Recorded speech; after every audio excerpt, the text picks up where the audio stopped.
did win earlier yesterday, but that game counts towards the original series from when it was postponed. Just a little technicality there that we'll clean up. Did we win that series though? No. That was a 1-2 series. We'll just get you all caught up on math. Let's get you caught up on the keys to the game, brought to you by Flatiron Subaru. Huey, what do you got? Well, I think first and foremost, the guy out on the hill, in Chad we trust. Chad, we've talked about the games that he's had against Philadelphia and then San Francisco. Just go out there and do your stuff. You don't have to obviously do any more or put any more pressure on you. But tonight, in Chad, I trust. Yeah. All right. And I think we need to protect this house, right? The Rockies are 9-15 at home. That's not very good. We need to start punching people in the mouth and letting them know that when you come to Coors Field, you're not going to have an easy time. We're not going to lay down. The Rockies are going to put some runs on you and make you earn those victories. You two are scary. I'm going to send you in the clubhouse right now to give that pregame speech. All right, coming up next, we will turn it over. Drew Goodman, Ryan Spilborg, will have an update on the weather and get you all set for the final game between the Rockies and the Dodgers here at Coors Field.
Welcome back. The skies have parted, and the clouds have given way to mostly clear skies overhead. The Rockies and Dodgers ready to go in Game 4, and that man, Chad Bettis, going to the hill. And lately, when he runs out there, it's been a whole lot of good news for the Colorado Rockies. Welcome back.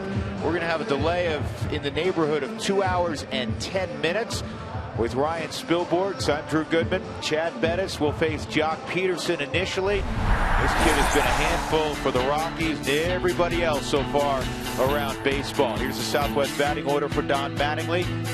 Book your low fare now at Southwest.com. Justin Turner will play third base. He'll bat second. Adrian Gonzalez, Howie Kendrick, Andre Ethier, Yasmani Grandal, and I think every Rockies fan, I speak for them right now, please take that young man's photo off of our screen right now. Jimmy Rollins will bat eighth, and Mike Bolsinger will bat ninth and oppose Chad Bettis. Chad Bettis, his last 2 games, Spilly, you could not pitch any better. You can't pitch any better. And again, what we're looking for tonight with Chad Bettis to continue the role he's on. First pitch strikes, pitch effectively by keeping a good, solid pace. He was great in Philly last week when he was pitching. He's throwing balls every 10 seconds, it felt like. You can see the pace of the game is going to move quick.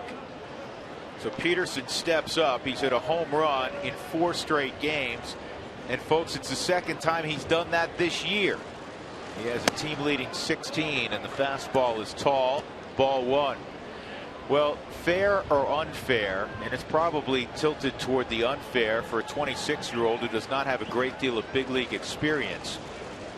But the Rockies need Chad Bettis to step forward and do his best to help erase the memory of less than 24 hours ago.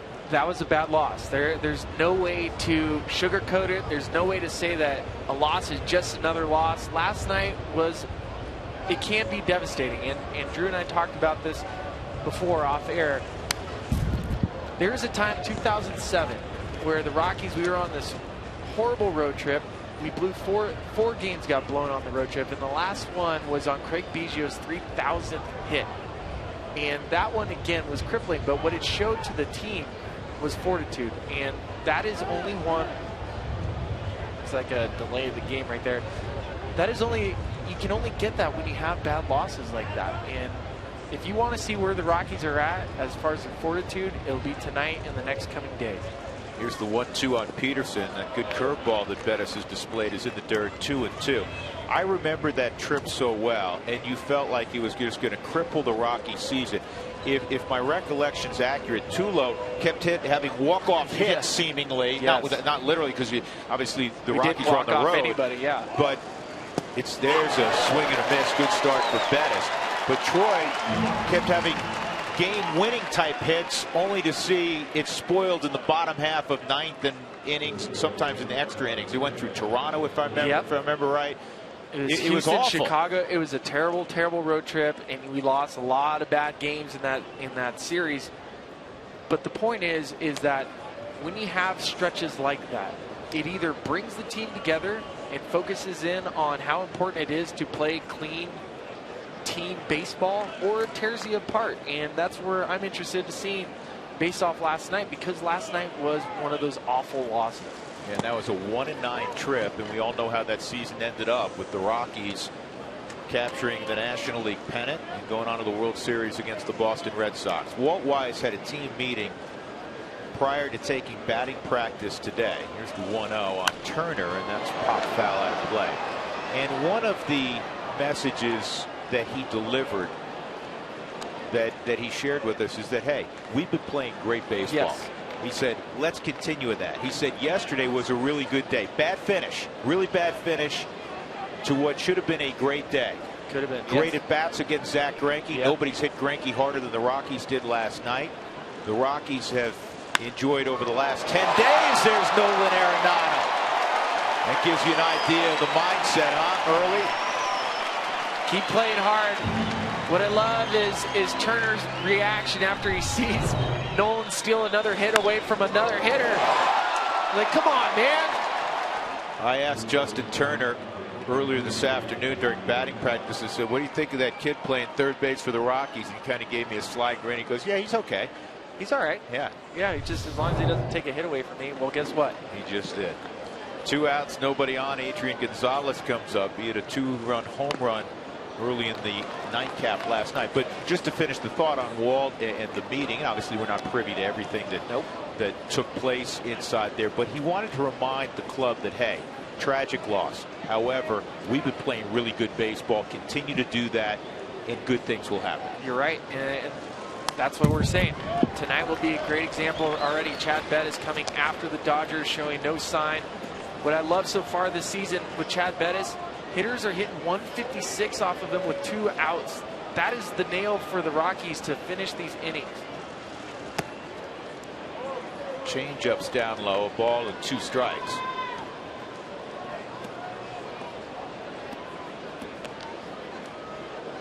One of the images that I'll always take with me from that near no-hitter for Chad in Philadelphia, that near perfect game, was when he got the final out of the 8th inning, I believe. I mean, he yelled, "Let's go, let's go."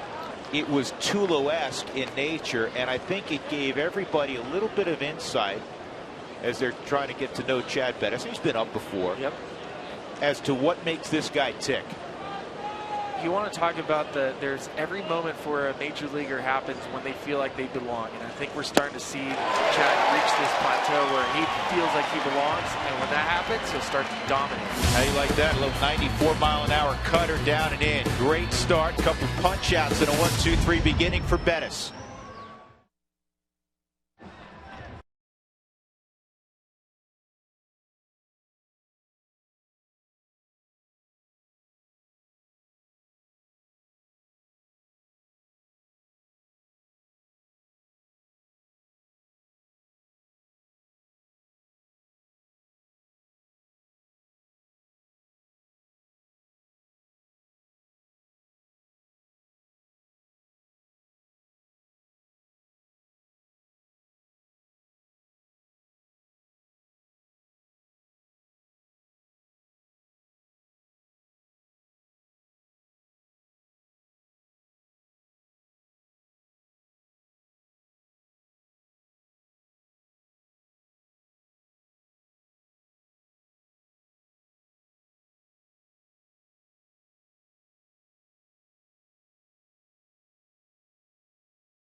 Wave to all your fans.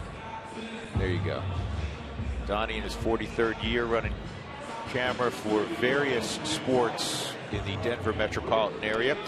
Charlie Blackmon batting .247, leading things off for the Rockies. He's got 7 home runs out of the top spot in Walt Weiss's lineup. It's brought to you by Southwest Airlines. DJ will bat second. He comes in at .339. Then Tulowitzki starting to heat up. Cargo, his first 3-hit game of the year last night.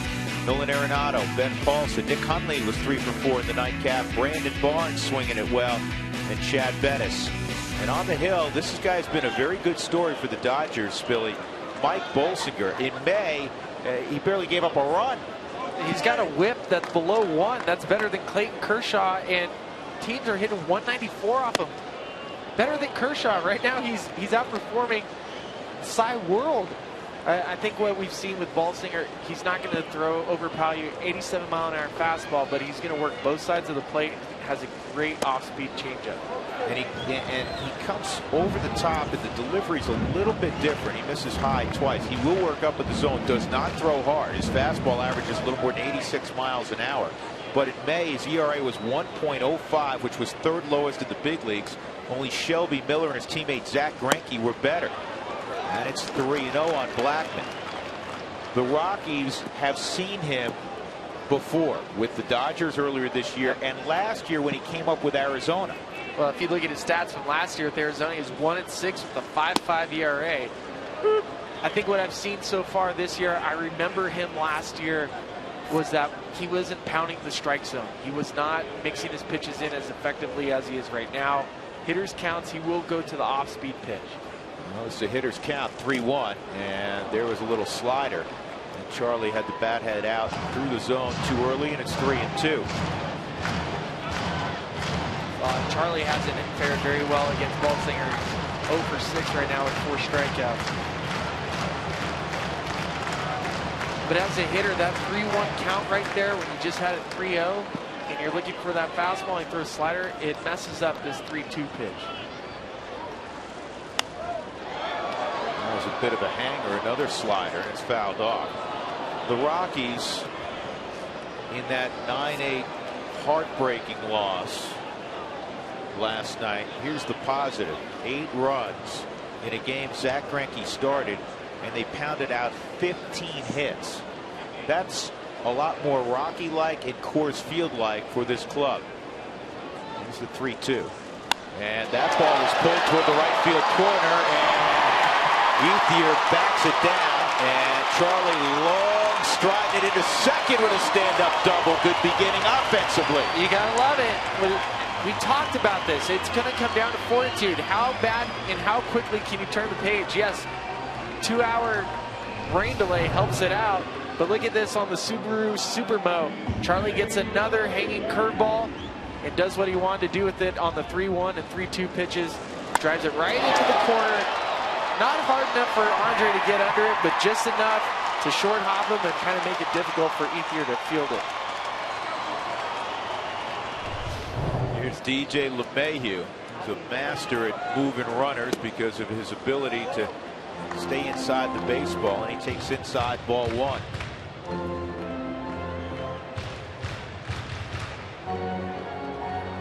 Nearly a .400 on base percentage for LeMahieu.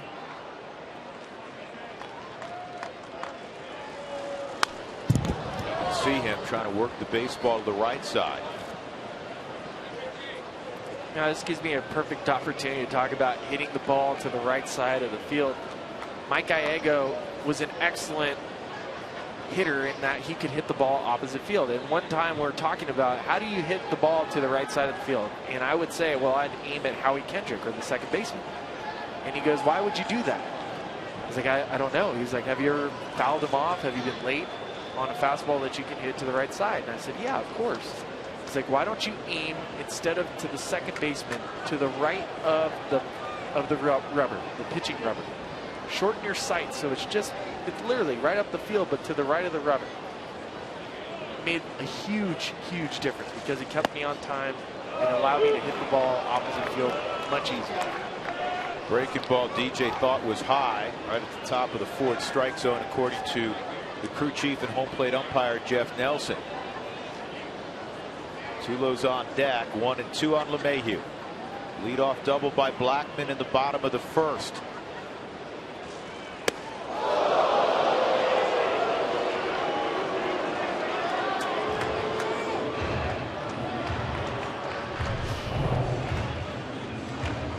That's a ball that he's trying to get inside. On the ball singer's trying to get inside of LeMahieu to keep him from hitting the ball to the right side, but that one's a little too far up and in. Mike Bolsinger is a good story. He was a 15th round pick of the Diamondbacks in 2010 out of Arkansas.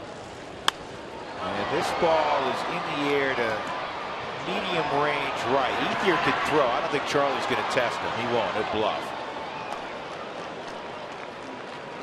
So there's 1 out, and that'll bring up Troy.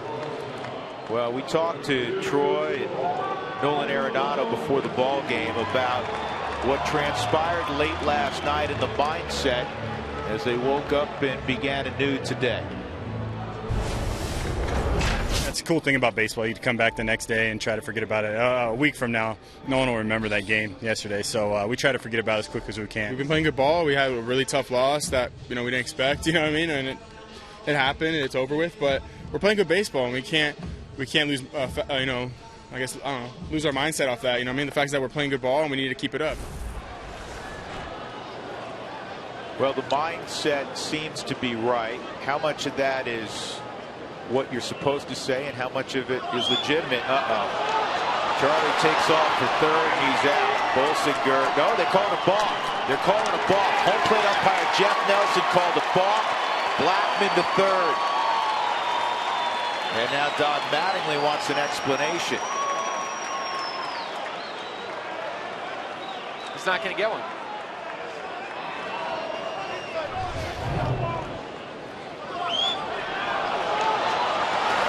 You can't argue.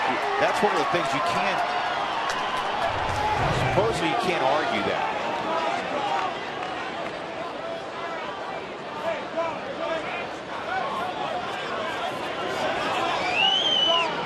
See, what they're arguing right here is that he thinks Mike took a step towards third base and not towards second. When you do the pickoff towards second, if you lift your leg, you have to spin towards second base.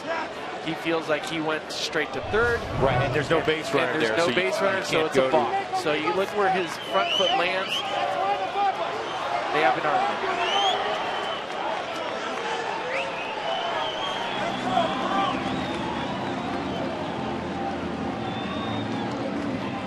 So with one out, Charlie's now at third, and a golden opportunity for the Rockies to score first. Well, this is a situation, the Rockies, the last 12 games with runners in scoring position have been hit 350. Right now they lead all of baseball with runners in scoring position with 310 batting average.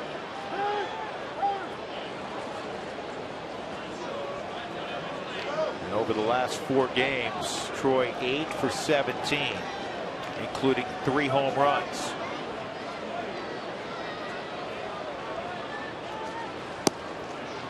Well, last night, this was the hardest ball and the longest ball Troy's hit all year, and maybe the most timely hit he's had all year.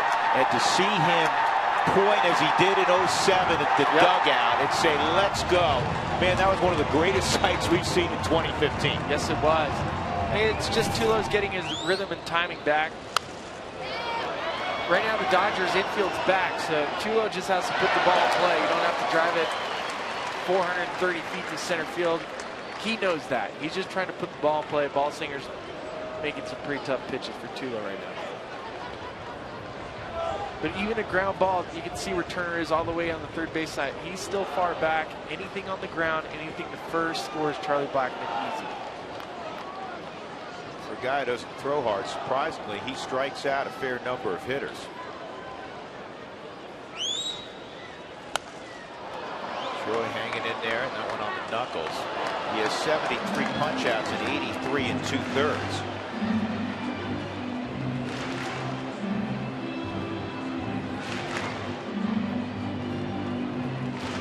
One of the interesting things about Bolsinger, Spilly touched on his numbers last year with Arizona, and they weren't pretty. His first career start was at Dodger Stadium. He got beat up, but the Dodgers obviously saw something they liked because they went out, picked him up.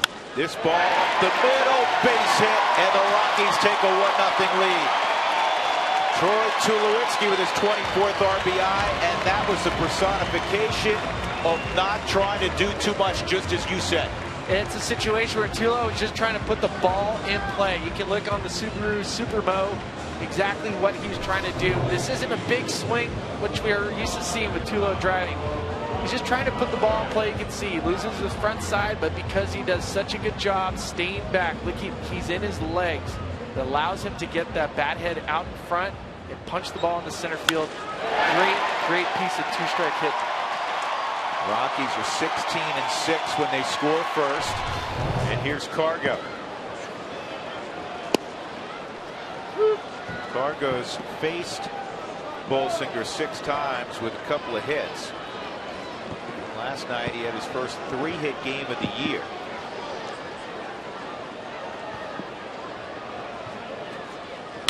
This ball pulled to right, another base hit. And it's first and second with 1 out for Nolan Arenado.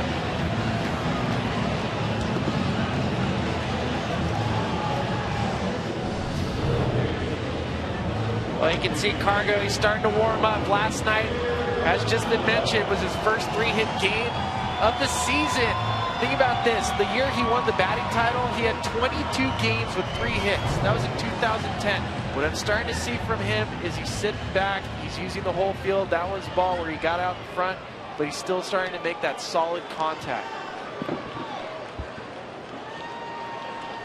He's too talented, and he's healthy to be down where he was. So the Rockies starting to get their big guns going with Tulowitzki and Cargo. And Nolan Arenado, he's been going strong most of the year.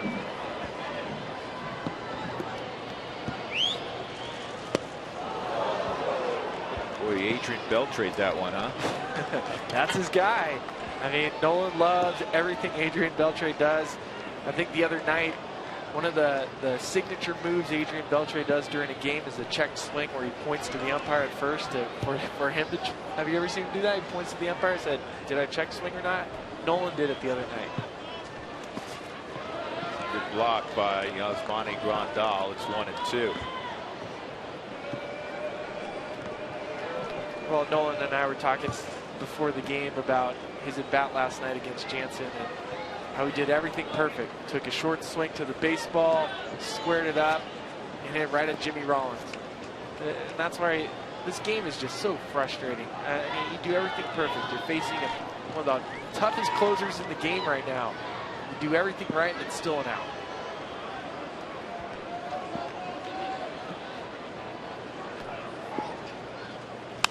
Nolan drives it high and deep left field. Going back is Guerrero. He makes the catch against the wall. And Tulowitzki returns to second, Gonzalez to first. That's a pretty good play by a young man who obviously hurt the Rockies badly last night and really is not a natural outfielder. That's a great play. He's running.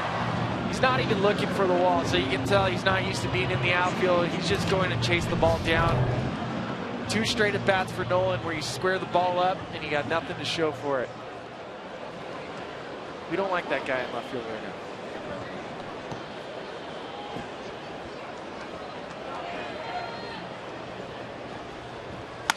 This is hit hard, but right at Jimmy Rollins. That'll end the inning. The Rockies get a run on 3 hits. So they take a 1-0 lead on the Dodgers. Tulowitzki drives it in, his 24th ribby of the year.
Bettis, who's going to hit the hill for this inning. Talk to Darren Holmes, the bullpen coach today. There's a lot of process with Chad Bettis in spring training to get him where he is now. He's a different breed, really. I mean, he listens. He didn't question it. He said, "I'll do whatever you want me to do," and he did. And we had him on backfields working on stuff, when everybody else was pitching, and we told him, it's going to pay off. You just got to trust us. It's going to pay off, and it did. And now he's here. He's throwing the ball well so far, and he's having good results. And he had a good first inning, and Guys, this is my buddy Whit from Denver. We're hanging out. Rain, whatever, right, Whit? Yeah. We're here. Why does Whit have a mask on? Is there a story Whit, there? are you a catcher? No. Tell me about your mask. Just a fan mask. Just a fan mask. He's a Rockies fan. And you know what? His face isn't getting wet. He's better looking than you, though, Mark. Have him take that mask, put it on you. Take your mask off. I want to see it. All right, hold my mic. Can I put it on? You look like Hannibal Lecter. How you guys doing? Like this won't make Rockies Weekly. No, it will for sure. Yeah, that's already on. That's the opening shot. How's your suit doing? This is lobbed into left field by Howie Kendrick and a base hit. It is pouring out all of a sudden. Again, our resident meteorologist, Mark and Spilly, Doug Marino, tells me it's going to pass through very quickly. All right. We're going to hold them to that. So Kendrick aboard. I guess there won't be a flirtation with a perfect game tonight for Chad Bettis. And you know what, Jeff Nelson, what's he asking for? I thought for a moment he was telling everybody to come off the field. He wants to know how bad it's going to be for Mark Razum. You know, is it a couple minutes, or is this going to warrant us pulling the tarp? It's the last thing you want to see once you get pitchers heated up. Laz Diaz joining the conversation, veteran member of that crew. And I think Raz has the same weather report that Dougie has, saying it's supposed to pass through quickly. Jeff Nelson in his second year as a crew chief.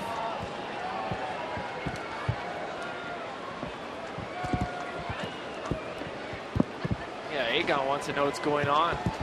Like, hey, someone tell me what's going on. I have really nice blue shoes. Andre Ethier takes ball one. And you're right. I mean, Chad Bettis has been throwing as well as he has in his career. He's been great for the Rockies, and if there is a delay, it's not good for the pitching staff, and especially coming off a doubleheader yesterday. Last thing you want to do is strain Chad Bettis. This ball's well hit to left. It's got carry to it. The leap, the catch by Brandon Barnes. Oh, what a play. Chance to double him up at first, and Paulson couldn't come up with the hop from Tulowitzki. What a marvelous grab. What a great play. Brandon Barnes talks about being part of the goon squad. He's not part of the goon squad. He's far too good for that. This is the NFL football mentality. He's going to run through anything to catch this baseball, and he does.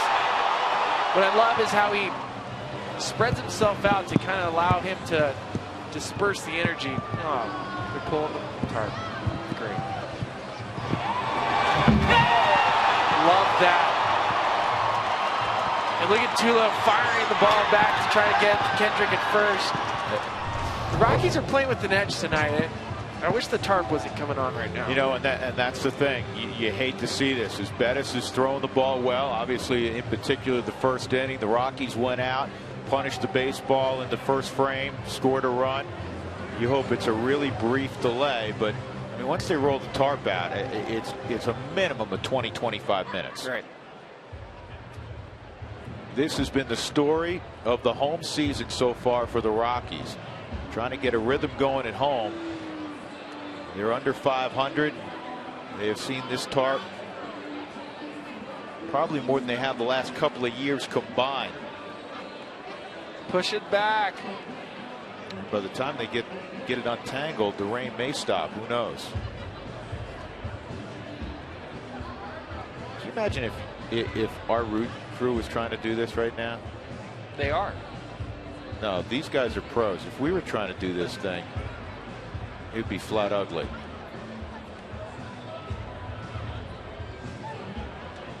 Here's what we're going to do is we're in another delay. We're going to take you to the World Poker Tour, and hopefully we'll be back very, very shortly. Rockies up 1-0. Another delay. We're in the second inning.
year, 14 minutes approximately.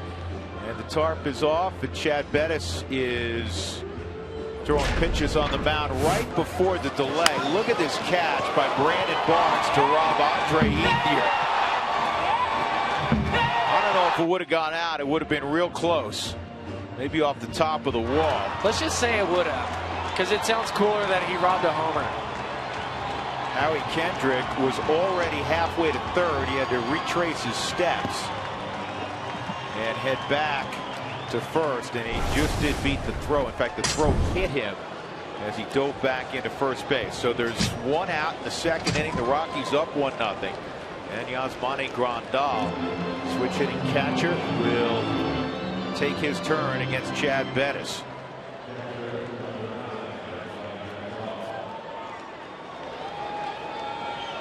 Brandon Barnes, oh wow, yep, he came up from Albuquerque 2 weeks ago, and it's been a bunch of oh wows, offensively and defensively.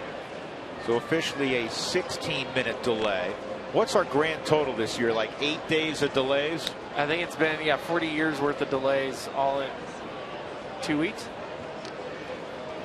We got to update our graphic from our last homestand. I think it was more than 8 hours or 10 hours of delays last homestand, so now we're probably over 12 hours, somewhere in that neighborhood.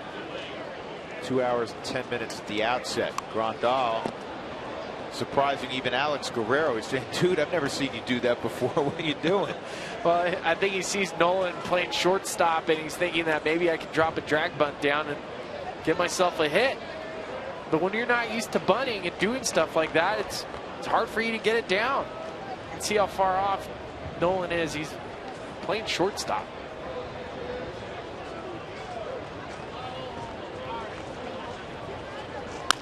And this is a bouncer that's got a lot of topspin that's going to get into right field. And Cargo firing toward third, and it hits Kendrick. It gets away, and that is going to allow the trail runner Grandal to move up. Well, I think the ball went into the Dodgers dugout. Now the Dodgers are going to get a run out of that. It'll be the second error on Carlos Gonzalez, and it's a 1-1 game. This is a topspin two-hopper into the outfield. Seemed pretty harmless. Kendrick going first to third. And now it's a runner on second, 1-1. Well, you can see Cargo runs right through the ball, which is what you're supposed to do. Makes a great throw. Just runs right into the runner. And then look at where the ball skips. Right into the dugout. Well, and there's fencing all along the dugout, and it found the stairwell. Wouldn't you know it? Up and in on Alex Guerrero with the grand slam to stun the Rockies late last night in the bottom of the in the top of the ninth.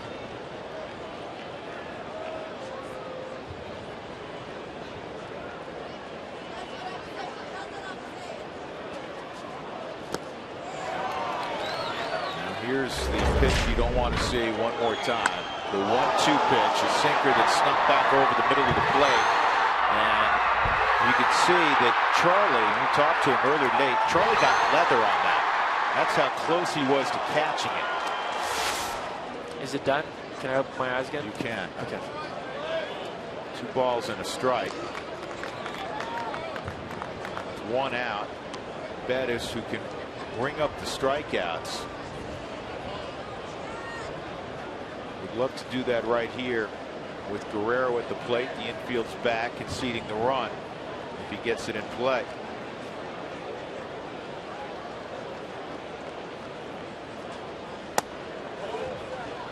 Tad bit inside. It's 3-1. Well, the amazing thing about the Dodgers win yesterday, it marked the 15th time this season that they had trailed from and came from behind to win the baseball game. Yeah, initially, obviously, it looked like the Rockies were going to be the team that did it. They were down 4-0. Outside, a walk to Guerrero. That'll bring up Jimmy Rollins.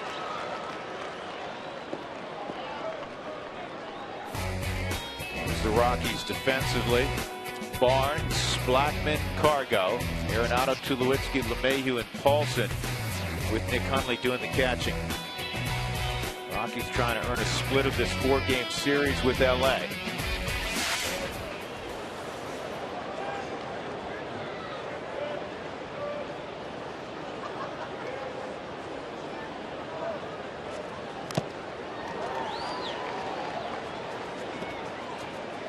Nolan has to play on the grass, and he's going to stay there even after Jimmy swung once because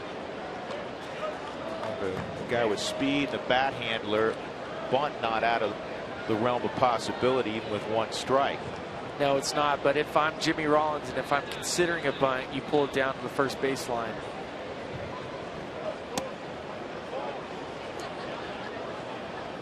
One ball, one strike on Rollins. And the reason why you would do that, if you're wondering, is because Ben Paulson's covering with Alex Guerrero at first. It also makes it a more difficult play for Chad Bettis if he does field it to have to come off the mound and fire home. It's a little high, 2-1. Rollins got off to a slow start other than a 3-run home run very early in the season to help the Dodgers win a ball game.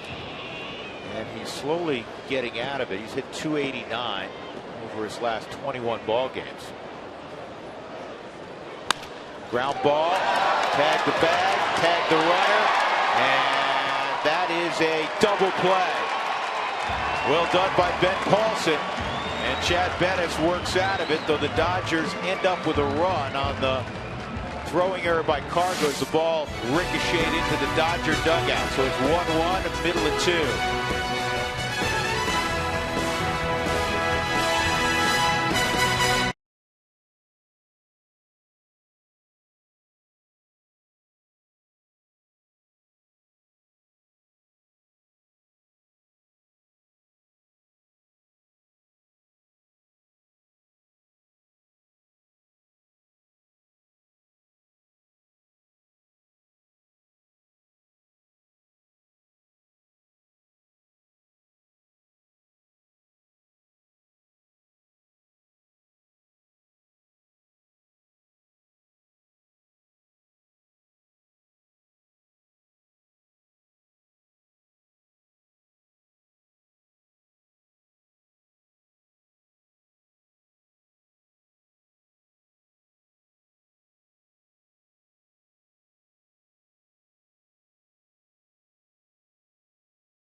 Sports is brought to you by your hometown Toyota stores. Let's go places.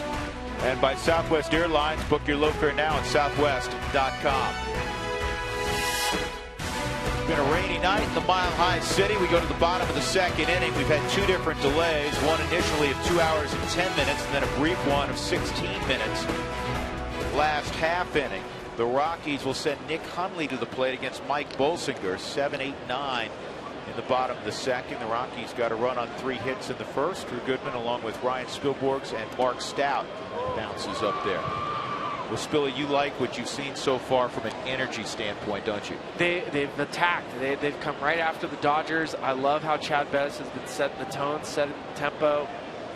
So far, we've seen no ill effects from last night. Now we can just move on, right? It's time to move on, Drew. You got to do that, and I think of all the major sports, and certainly basketball and the NHL, NBA, NHL, they play 82-game seasons. It's long. It's rigorous.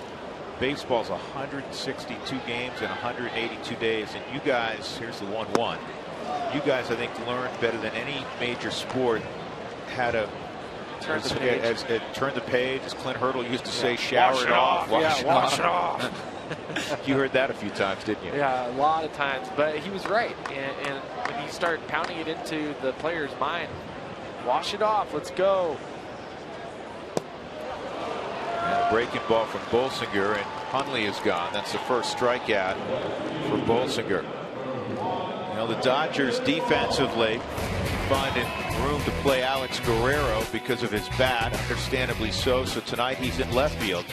Jock Peterson and Andre Ethier join him in the outfield. Justin Turner, college shortstop initially, then a third baseman and a second baseman. He's most comfortable at third now. That's where he is tonight. Howie Kendrick, Adrian Gonzalez, and Yasmani Grandal.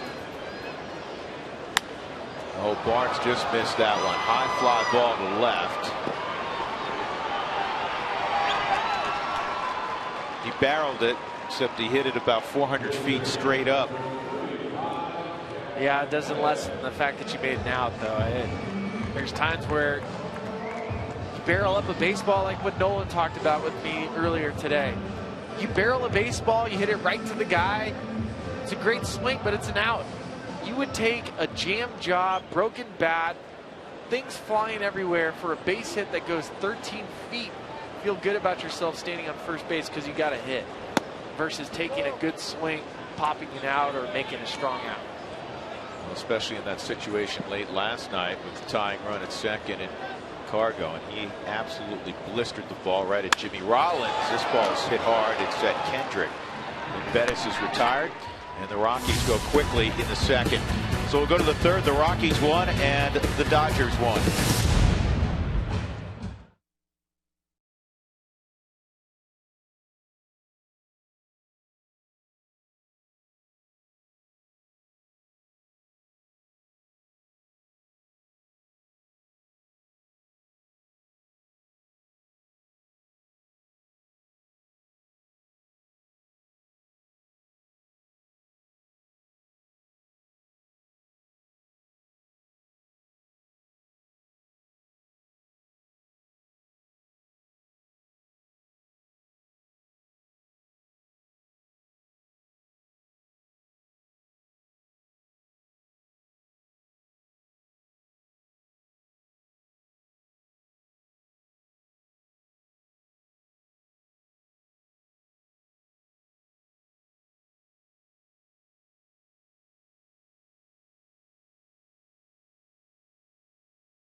And every night with us on Root Sports. Send us your thoughts and photos via Twitter, Instagram, or Facebook.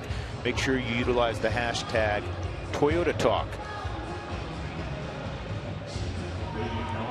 Well, we always welcome tweets from our friends down in Albuquerque with the Isotopes, the Rockies AAA affiliate. Matt McBride adds a double and is just a home run shy of the cycle.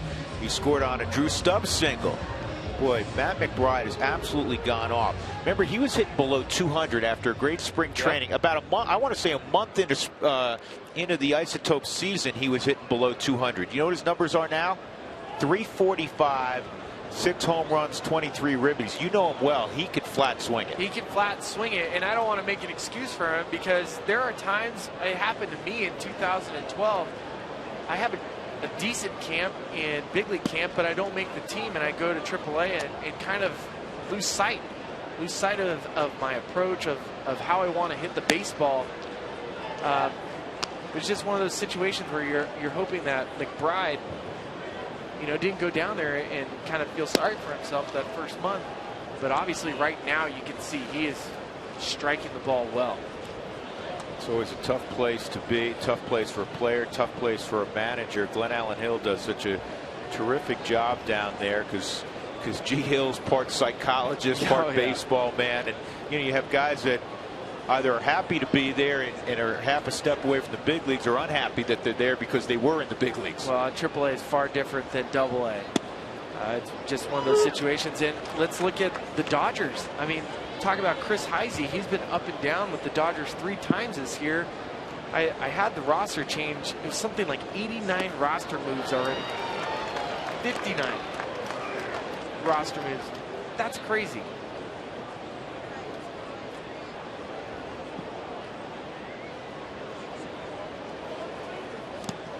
And 1-2-3 strikeout of Mike Bolsinger. That's the 3rd strikeout for Chad Bettis. So with 1 out, here comes the top of the Dodger order, represented by Jock Peterson. I was talking to Don Mattingly before the game about a number of topics, and Jock Peterson was one of them. And he said, you know, going into the year, it's his rookie year, he said if he hit 15, 16 home runs, which we knew he was plenty capable of doing, he said that'd have been a nice rookie year for him. Well, heck, he's on pace to hit like close to 50. And he takes a big hack. And I verified, Donnie told me this, and I had to verify it with him, Spilly. You know what size bat he uses? 34-inch, 34-ounce bat. That's about right. I mean, that makes sense. You add the extra ounces to the bat, the ball will go a little bit farther. How many guys you know use a 34-ounce bat, though? I can't think of many. I know Ryan Braun swung a bigger bat. He swung a 35-inch, 33-ounce bat. Thing cut in on Peterson, and he goes to first. Well, Bettis has a natural cut on his fastball, and on the Subaru Supermo, you can see this ball is just following Peterson all the way inside. Luckily, he has that elbow guard, and it hits him, just grazes off of that, so he's going to be fine. But you don't want to see a kid like Jock Peterson get hit, even though he's on the opposition. I mean, I love watching him play. 16 home runs. There's no way the Dodgers ever anticipated him being as good as he's been so far. And honestly, he's not all that big for a guy that is producing the kind of power he's producing. And they're not wall scrapers he hits out. No. The one he hit yesterday was ridiculous. I even asked Jock today, I said, is that the farthest ball you've ever hit? He was like, well, yeah, I guess. But which one? I know. He hit one 477 to right center, and there were 2 different measurements on the one he hit to dead center in the nightcap. One had it at 472, and another entity had it at 480. Well, you're talking about 960 feet of home run. What I like that he said was he think he got one in minor leagues that went a little bit farther than both of those. 0-2 on Justin Turner. Good block by Nick Hunley.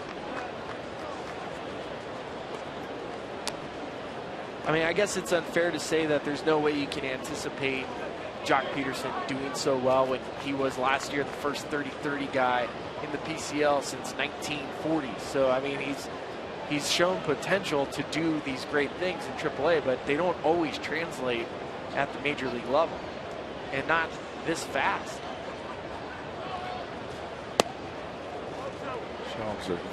Shows a fastball that's up high. 2-2. Turner's a turn and burn guy, isn't he?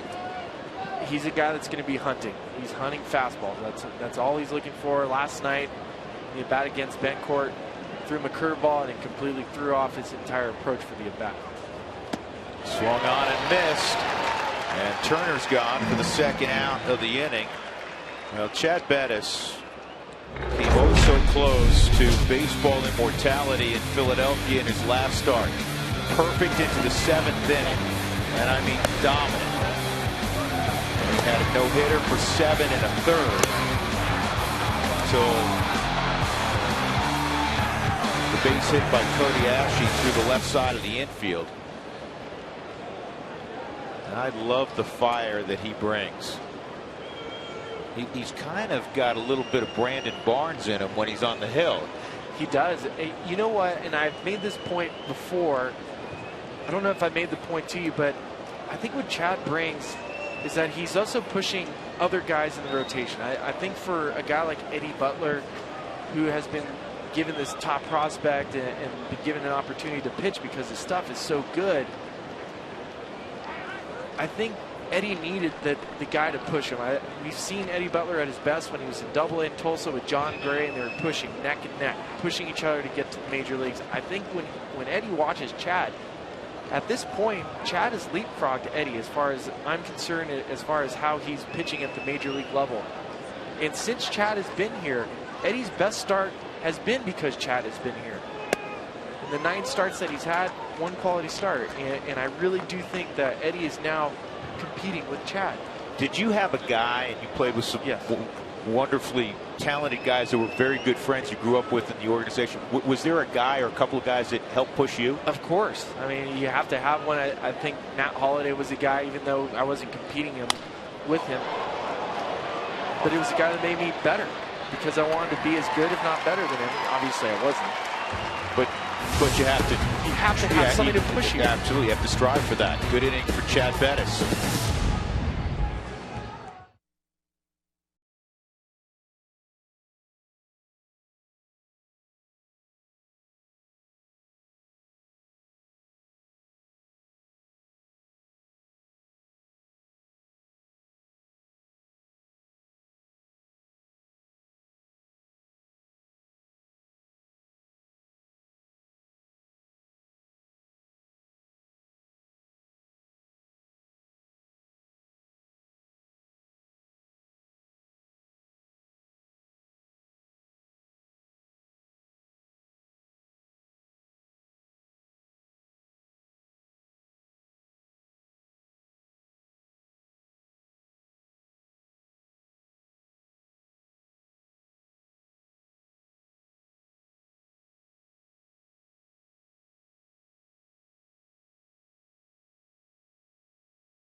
In the first, they'll have the top of the order against Mike Bolsinger here in the bottom of the 3rd. Who wants tacos? When the Rockies score 7 or more, go to participating Colorado Taco Bell locations the next day between 4 and 6 and get your Rockies taco special with Moss at Taco Bell.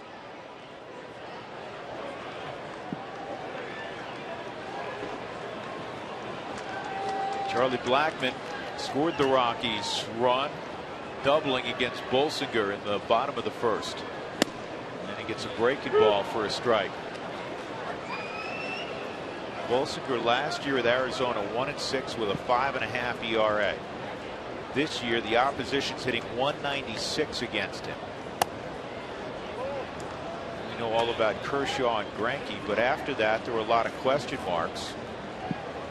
Brett Anderson has pitched fairly well for the Dodgers. This ball's bounced to Howie Kendrick. Brandon McCarthy, Tommy John surgery, lost for the season after a good start. And the Rockies got terrible news earlier today. Jordan Lyles will have season-ending surgery to repair the MCL and capsule in his left big toe. So another strange injury for Jordan Lyles. Last year it was breaking his left hand on a tag at the plate. Up and in again on DJ LeMahieu. So Lyles gone for the year. You start to think of candidates. There's Jordan. Candidates to replace him. Chris Russin has pitched well. I know a lot of people will ask about John Gray, and the news is good about John Gray. He had a very poor start in April. No other way to describe it. He was 0-3, Spilly, with a 10.70 ERA. But in May, he went 2-2 with a 2.78. That covered 6 starts. I think in looking what the guys that have come to the Rockies team so far from Albuquerque, it's tough to look at the stats in Albuquerque and assume that it's going to. Brandon Barnes got called up hitting 205, and he has been great. Ben Paulson was hitting 256. You look at what John Gray's done with 2.78 ERA in AAA in the month of May. David Hale was a guy that had a crazy whip. It was over 2, and he's pitched phenomenally well at the major league level. So at times I don't look at the numbers and buy too much into them. That's ball 4, and DJ thought it should have been ball 5. Based on the forward strike zone, he had a pretty good argument. So with 1 out, he goes to first, and Tulowitzki will come up. I've used this example many times, Billy. A guy who was such a marvelous player here, he's been a great player in St. Louis, Matt Holliday. He put up rather pedestrian numbers in the minor leagues, but such a great athlete, so talented, that he just rose to the occasion at the highest level. You've seen that before. I've seen it. I see it all the time. The lights are brighter. Some guys play better. You get a better opportunity. You get your adrenaline flowing at the major league level. Tulo punched a base hit to center field to drive in Blackman in the first. Good piece of hitting here. Gotta love that right there. He's just putting the ball in play. 2 strikes, had the infield back, just trying to get the ball on the ground to get that run, and he drives it for a hit. Spit on that breaking ball, and it's 2-0. Well, ever since Philadelphia, Tulo's been getting his rhythm and timing back, and it's really what you want to see. I think with Tulo is such a hitter that likes the feel of getting the bat through the bat zone and the head through the zone, and at times he overthinks it, and there's other times where he just lets his swing fly. And it's 3-0. So Bolsinger will now get a visit from Grandal. So we're in Philadelphia. We had an off day on Thursday, Spilly, and I know you had a few days off, and I was chatting with Troy around the batting cage on Friday, and I said, what'd you do on your day off? He said, I came here and hit. And he's a close friend of yours, and you know that's how he's wired. And then that night against Hamels, he goes and takes him deep twice and ends up 4 for 4. Well, that's why he is who he is. And I don't want you to think that was the first time he's ever gone during an off day to hit at the field. That's par for the course. And back-to-back walks, and here comes Cargo with 1 out and 2 aboard.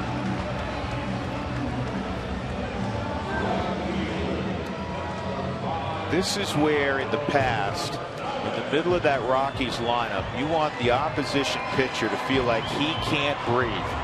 And right now, with the way Tulo's been swinging the bat, Cargo's starting to get really warmed up. 4 straight hits for Cargo, and he's been hitting them all hard, hitting the ball opposite field, which is what we love to see. We just haven't seen one of those big Cargo bombs lately. Inside, what you look for here is to see if you can keep that same approach, not get over anxious with some traffic out there. I do not mind if you drive the ball opposite field. That is when Cargo's at his best, when he sits behind the baseball, sits on his back leg, and lets his bat fly. Touches the outer edge, so it's a ball and a strike.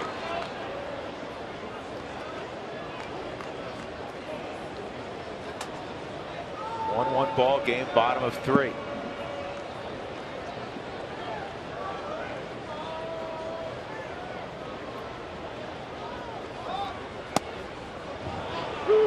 And again, Cargo, and we've seen this pattern. He gets a steady diet of off-speed pitches.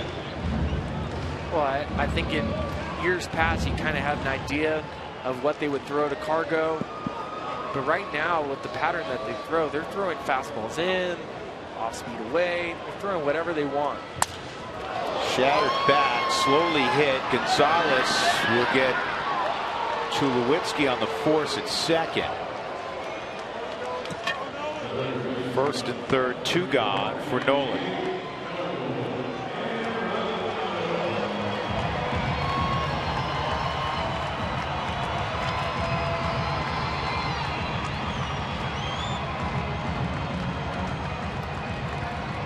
Nolan last night in the 9th inning after the Cargo double comes up and couldn't hit it any harder. Spilly mentioned this earlier.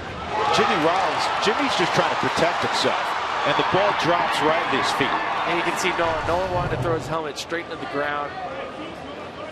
Jimmy Rollins, strictly life preservation right there. You're just trying to, what was even more difficult about that play is Cargo running in front of the baseball.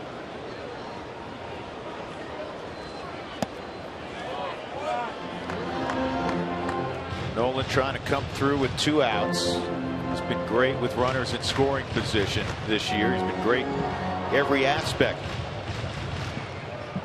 He's hitting .415 with 6 home runs, 17 driven in over his last 10. Well, you talk about a guy with the nose for RBIs, the 39 RBIs that he has, 19 of them come with 2 outs. And he's done it at all levels. He did in the minor leagues. He had a year in Modesto. He had over 100 RBIs. Memory serves me correctly, it was like 120. Cargo takes off, no throw. And Gonzalez with a stolen base. I like the aggressive move by Cargo. That's his 2nd stolen base of the year. So instead of 20 2-out RBIs, Nolan will have 21 when he gets a base hit. Cargo, great jump right here. Forces Grandal to make a decision. Are you going to throw down to second base? And DJ, being the aware base runner he is, have a chance to score? Cargo looks great. You can see his first step quickness is there. He's in phenomenal shape.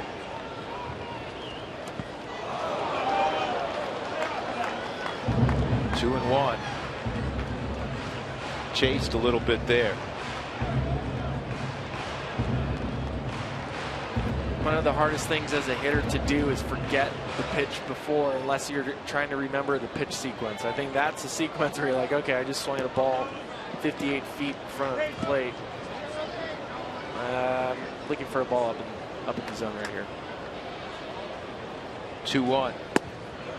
Well, he got one in a real hittable area. It was center cut.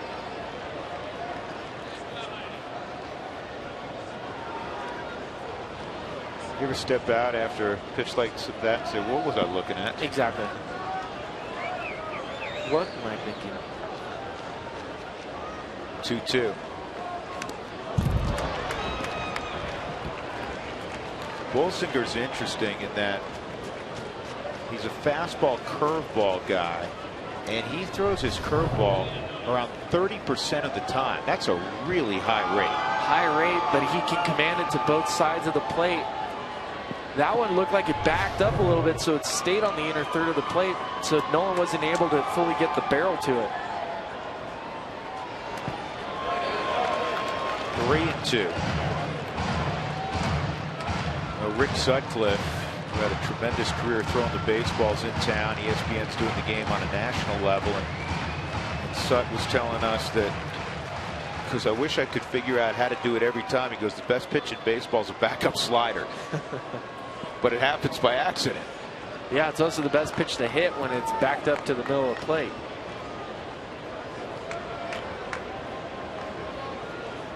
And Bolsinger with a curveball strikes out Arenado. And the Rockies leave 2 in scoring position in the 3rd. It's a 1-1 ball game.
surgery next Wednesday on a ligament on his left big toe. Here's how Jordan explained it. I guess pretty much your Tommy John for my big toe, and then I don't think that's necessarily the problem. I think it's more of the capsule with the pain. Just every time I overextend, my toe just gets pushed back into my capsule where it's not good. We were kind of talking, guys, and it's kind of a turf toe thing and not. And, you know, he won the Fantasy Football League last year for the Rockies. And he said, you know, when you hear about football players with turf toe, he has a new appreciation of that injury. By the way, this is Nathan from Falcon. He wants everybody to vote Rocks. He's ready for the All-Star game. Good job, Nathan. See that? You got all your buttons on. Doing a good job. All right. Truce, Philly? Nathan. Nathan does have every button on. Good job, Nathan. Howie Kendrick at the plate. He singled and scored the only Dodger run. It's a 1-1 count, and that ball's fouled off.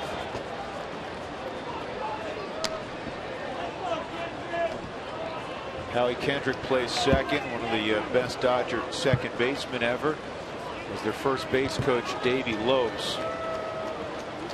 We were discussing today the art of working quickly. Chad Bettis works really quickly. And for an infielder, that elevates you to sainthood. Oh, yes, it does. When you're working at a quick pace, especially when it starts raining. Comebacker.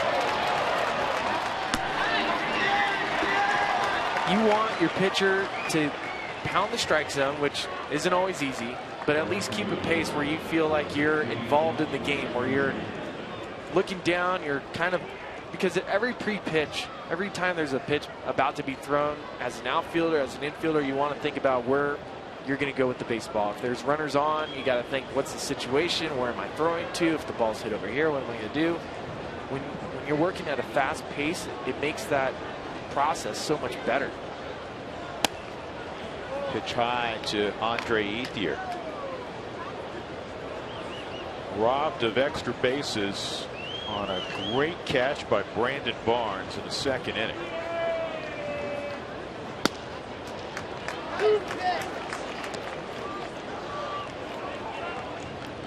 That changeup right there, 1-0 changeup to Ethier, that's showing me the progress of Chad Bettis, that he's willing to throw that and that he can command it. There's a curveball, and that looked like a pretty good pitch. I guess it was a little bit low and outside. 2-1 on the Arizona State product, Andre Ethier.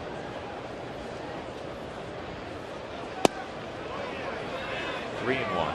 Don Mattingly thinks he's been rejuvenated by Jock Peterson.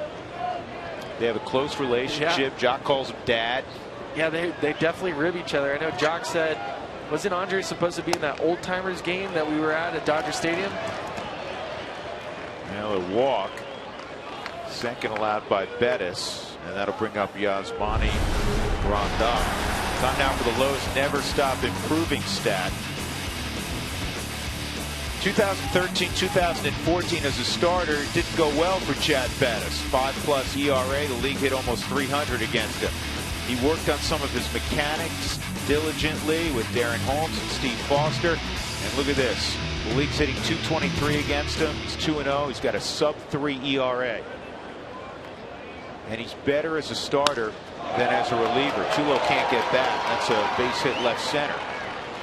And Grandal continues to swing the bat well. So now they're 2 on for Alex Guerrero. Well, talking about the growth of Chad Bettis, what he's changed, as you can see, he has gone to his curveball more. What that does is it changes the eye plane of the hitter. It's a different pitch. His fastball and his slider that he threw mostly in 2014 were far too similar. He has a fastball that cuts, so adding the curveball gives a little more depth to the pitches, and then it opens up his best secondary pitch, which is his changeup.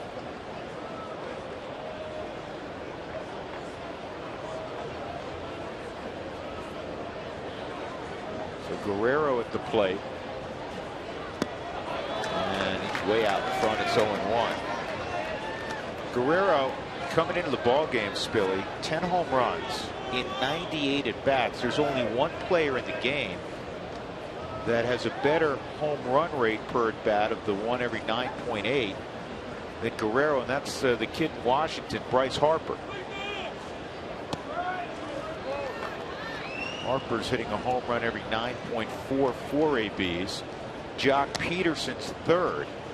Then Nelson Cruz and Mark Teixeira. How many people would figure Alex Guerrero is right behind Harper? I guarantee you the Dodgers weren't expecting that either. I think you've seen this Dodger team survive with some role players that are playing great baseball. Guerrero, Turner. I don't think you expected what you see out of Jock Peterson. Bolsinger tonight, another guy that has just risen to the occasion. Getting a lot out of Grandal. You're getting a lot of it out of Yasmani. Yeah, you're right.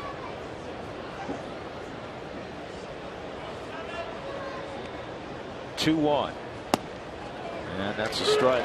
Fastball at 92. Well, Guerrero's a fastball hitter, and that's why the off-speed pitches that Bettis is throwing him throws him off the fastball, because he was probably looking for an off-speed pitch.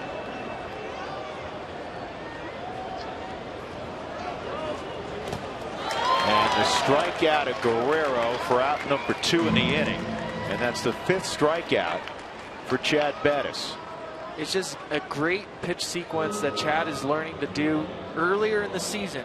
There's a start against the Dodgers where I felt like he didn't understand what his strikeout pitch was. What does he have to do to get that out, get that strikeout?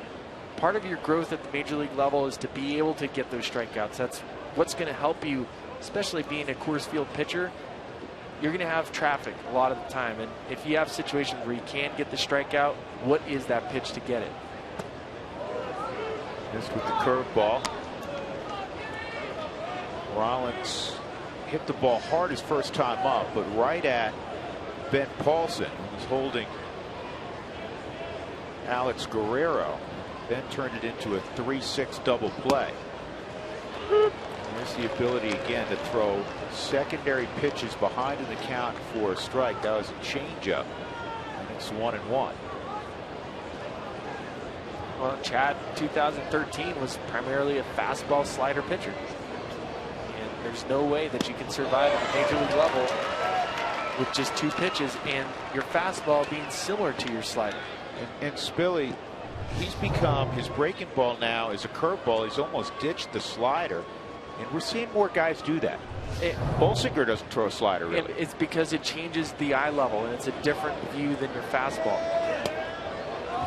And the thing with the slider, if your fastball naturally cuts, and Bolsinger's fastball cuts as well, Bettis's fastball cuts. If you add a slider to it, you're just throwing a slower cut fastball.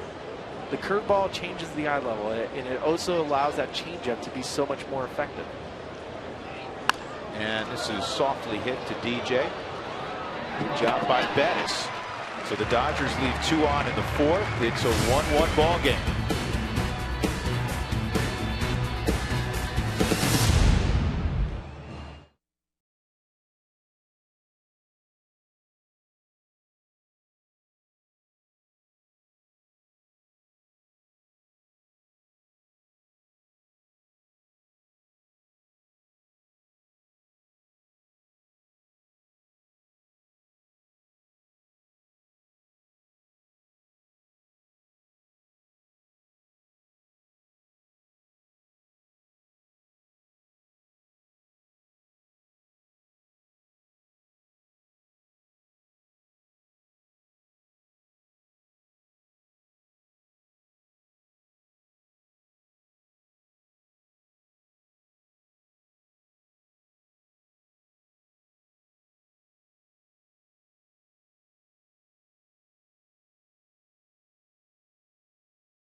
Ben Paulson will be first here in the bottom of the fourth.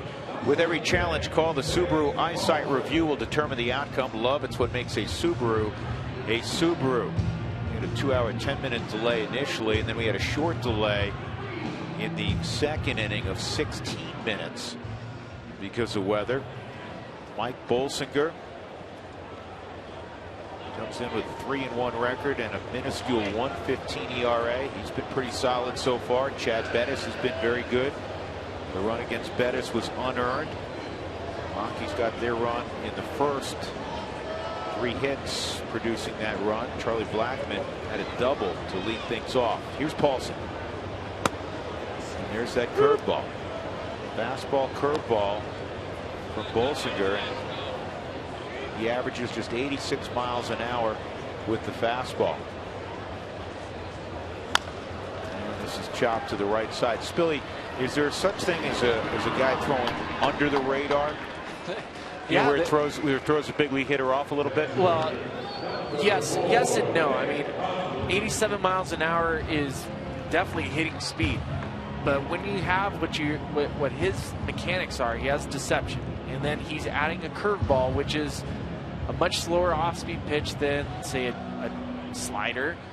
So just that change in the eye level, the deception, then you pop an 87-mile-an-hour fastball, and that pitch to Paulson was under his hands. And it's cutting. It feels a lot harder than 87. It feels almost like it's 92, 93 miles an hour. Nick Hundley, a strikeout victim his first time, and this is a Jimmy Rollins.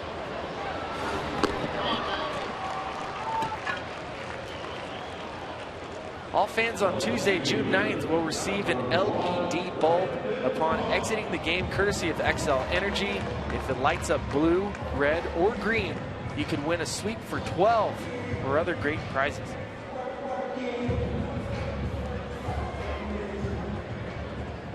Two outs, nobody on. Brandon Barnes with a towering fly ball to left in the second.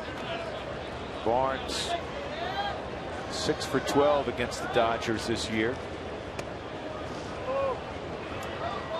He was going to take there no matter what. Yep. I want to see a 4-pitch inning.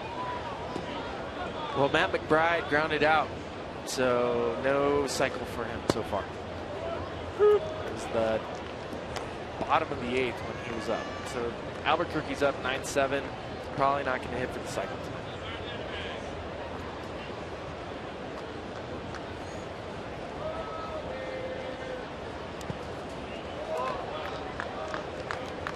Maybe Barnes can pick him up by hitting a home run here in Denver. Yeah, it counts. Does that work? Yep.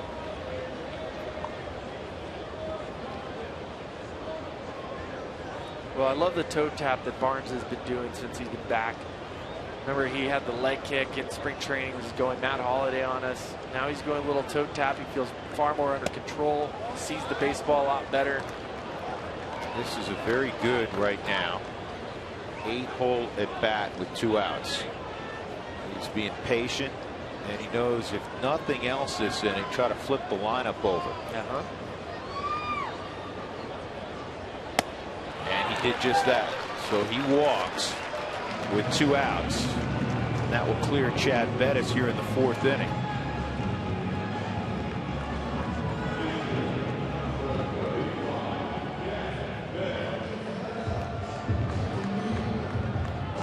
Now, if you're Brandon Barnes and you're thinking about stealing, you cannot get caught. No, not a good idea here. No. It's not like Chad has been tearing the ball off the baseball, the cover off the baseball. And you can see Barnes is not taking it aggressively.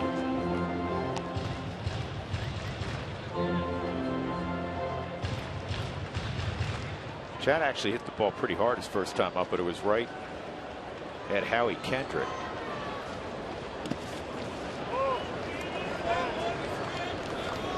And even those dirt balls where you're anticipating to run to second, you're not going to take a chance running to second unless the ball's going off the backstop. All of what you're describing falls under baseball IQ. Yes. 2-1. Now If Chad gets a base hit, that's great. If he walks, even better. If he gets on base any way he can, that's great. But there's no reason for the base runner to try to steal a base hit. And that misses. 3-1. Blondal kind of walking out halfway. Now he's going to go the whole way. After this half inning, when we come back, Walt Weiss is going to join us from the Rockies dugout. Will you write down some questions?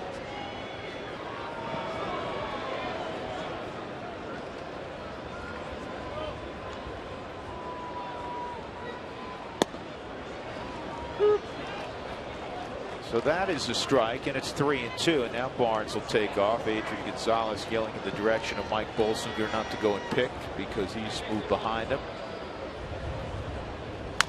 And Adrian will have it. He'll flip to Bolsinger. That'll end the inning. So we'll move on to the 5th inning. The Rockies and Dodgers tied at 1. Walt Weiss when we come back.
His first subject as we move to the top of the 5th inning. Rockies trying to earn a split in this 4-game series with the Dodgers. They'll have tomorrow off. Annual Rockies charity golf tournament, and then the Marlins will be in. I'll be there for that. Be hacking up the course. You and I both. Bolsinger struck out on 3 pitches his first time, and he one on 2 hops to DJ. Well, there was the first significant trade of the summer that occurred today. Mark Trumbo goes from the Diamondbacks to the Mariners. They're looking for some more pop, along with Vidal Nuno. Wellington Castillo, former starting catcher with the Cubs, along with 3 young players, will go to the Diamondbacks. Your take on that trade? Kind of surprised by it. I think Wellington Castillo is a nice upgrade. The Diamondbacks just lost Tuffy Ghostwich with the MCL or ACL tear. I don't know the other pitchers yet, but I'm certainly surprised to see Mark Trumbo leave. It's hard to find right-handed power in the major leagues, especially a middle of the lineup bat, and to give that up, those prospects better be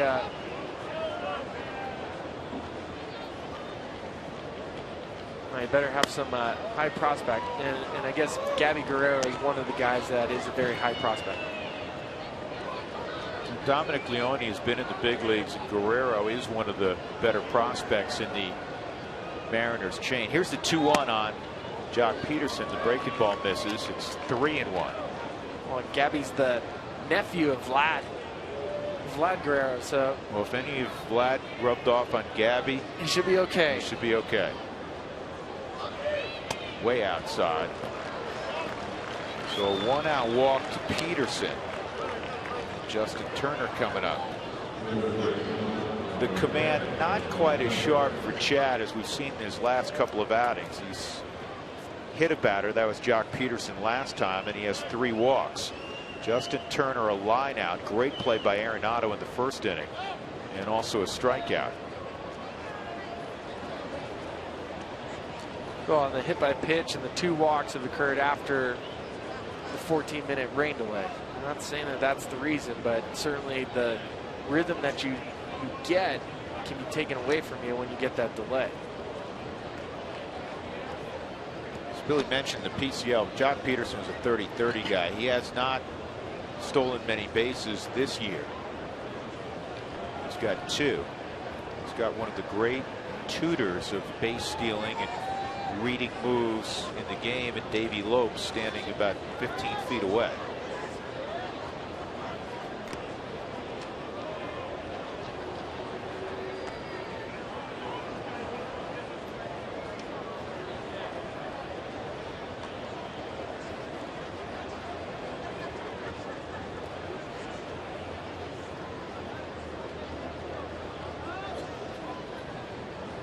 Redhead Justin Turner at the plate.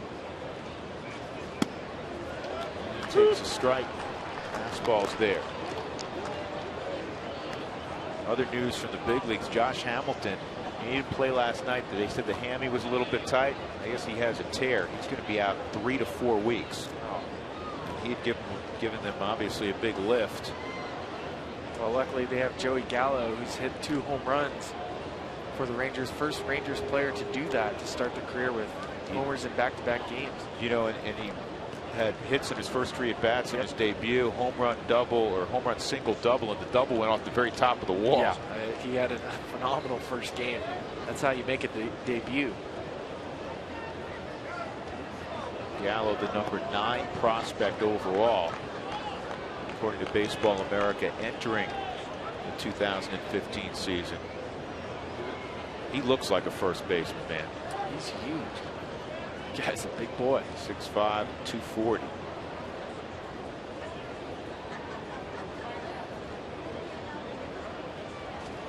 Oh, 1, and Cargo's going to give this a look. I don't think he's going to have a play.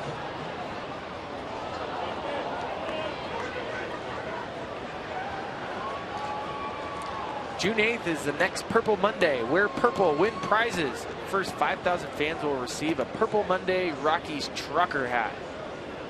I need that. Good looking cap. Yeah, it's sweet.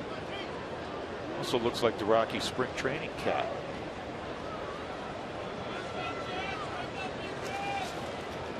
Oh, I got one. You got one. Ask and you shall receive. Look at that, Dougie bearing gifts. 2 strikes on Turner.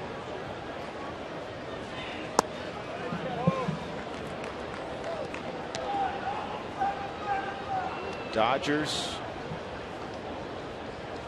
with 73 home runs, leading all of baseball. Their slugging percentage coming in at .452. If we were to hold for the whole season, that would set a Dodger record. I thought we were in a pitcher's era. Well, now with the guys like Jock Peterson and Alex Guerrero and your role players hitting the ball as well as they have, this trucker hat has not been fitted to me yet. I still got to work on it. It's pretty sweet. It's a nice hat. I like it. I like it. I'm going to wear it tomorrow golfing. I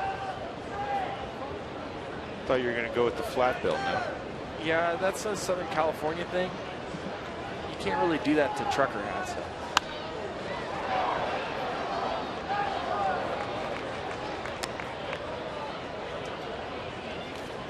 Come after him with heat the last 2 pitches. You like the curveball here? I like anything that Justin Turner swings through. If that's a high fastball, I'm all for it. curveball down in the dirt. Right now I'm begging.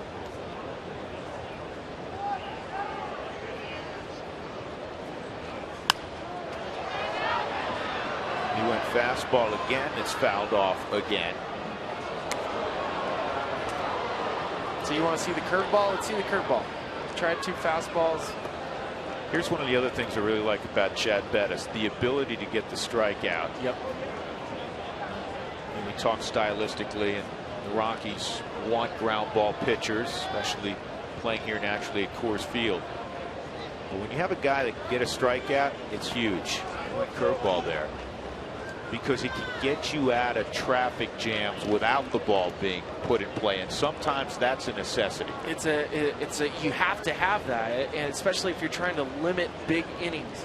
I think if you look at the Rockies starting rotation, it's not a rotation that has a lot of strikeouts, and typically with a rotation that pitches to contact and gets a lot of ground ball outs, sinker ball pitchers tend to have higher walk rates as well. So having a guy like Chad that can strike someone out, Peterson took off there, is really important. It's important for this staff, because when I think of some of the successful Rockies starting staffs, I think of Aaron Cook, great ground ball pitcher, pitch to contact, worked fast and effective. Jeff Francis wasn't a guy that was going to strike out a ton of people, but he could get them when he needed them. And then Ubaldo. Ubaldo was striking out guys at nearly 10 strikeouts per 9.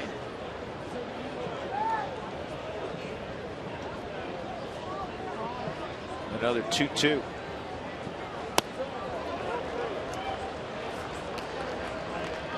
Turner's been up there for a while. Next pitch will be the 9th to Turner, and my guess is they'll put Peterson in motion again. 1 out in a 1-1 ball game, top of 5. Adrian Gonzalez on deck. There he goes, and it's line fair down the line, and Peterson's going to score.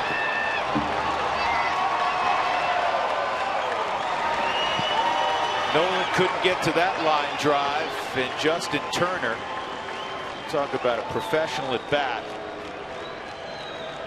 You said earlier, he's one of the big reasons the Dodgers are 10 games over 500. Yeah, again, another guy that is a role player that's getting an opportunity to play every day, and you can see on the Subaru Supermo, that's a hanging curveball up in the zone. Nolan tries his best to get this ball. You can see he just doesn't have the effort, the opportunity to dive and make that play. You see the frustration from Nolan because he wishes he could get that. So 20th RBI for Turner, and he has only 112 at bats, 113 at bats now. It's fouled off by Gonzalez. Now, if you're Bettis, separate yourself for a moment from the disappointment of giving up that hit and bear down here, because you have another runner in scoring position, just 1 out, and you're in the middle of that dangerous Dodger lineup. Well, this Dodger team so far this season has hit .287 with runners in scoring position. You look at the 191 batting average as a team they hit with 2 strikes. You can see why Justin Turner put such a great at bat. Center field, easy play for Blackman. The second out, and that'll bring up Howie Kendrick. Kendrick has hit in 11 of 12 games against the Rockies this year. He's 1 for 2 tonight.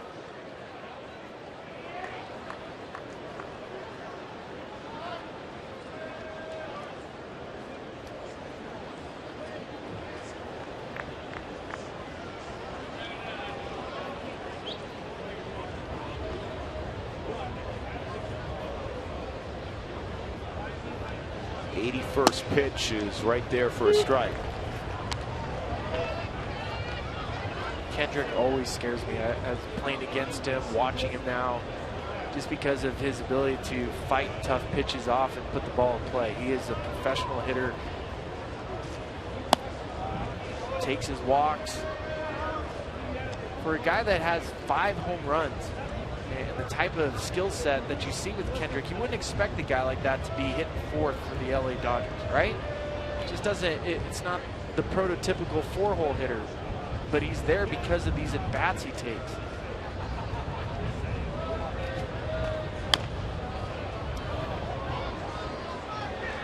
Bettis working ahead 1-2.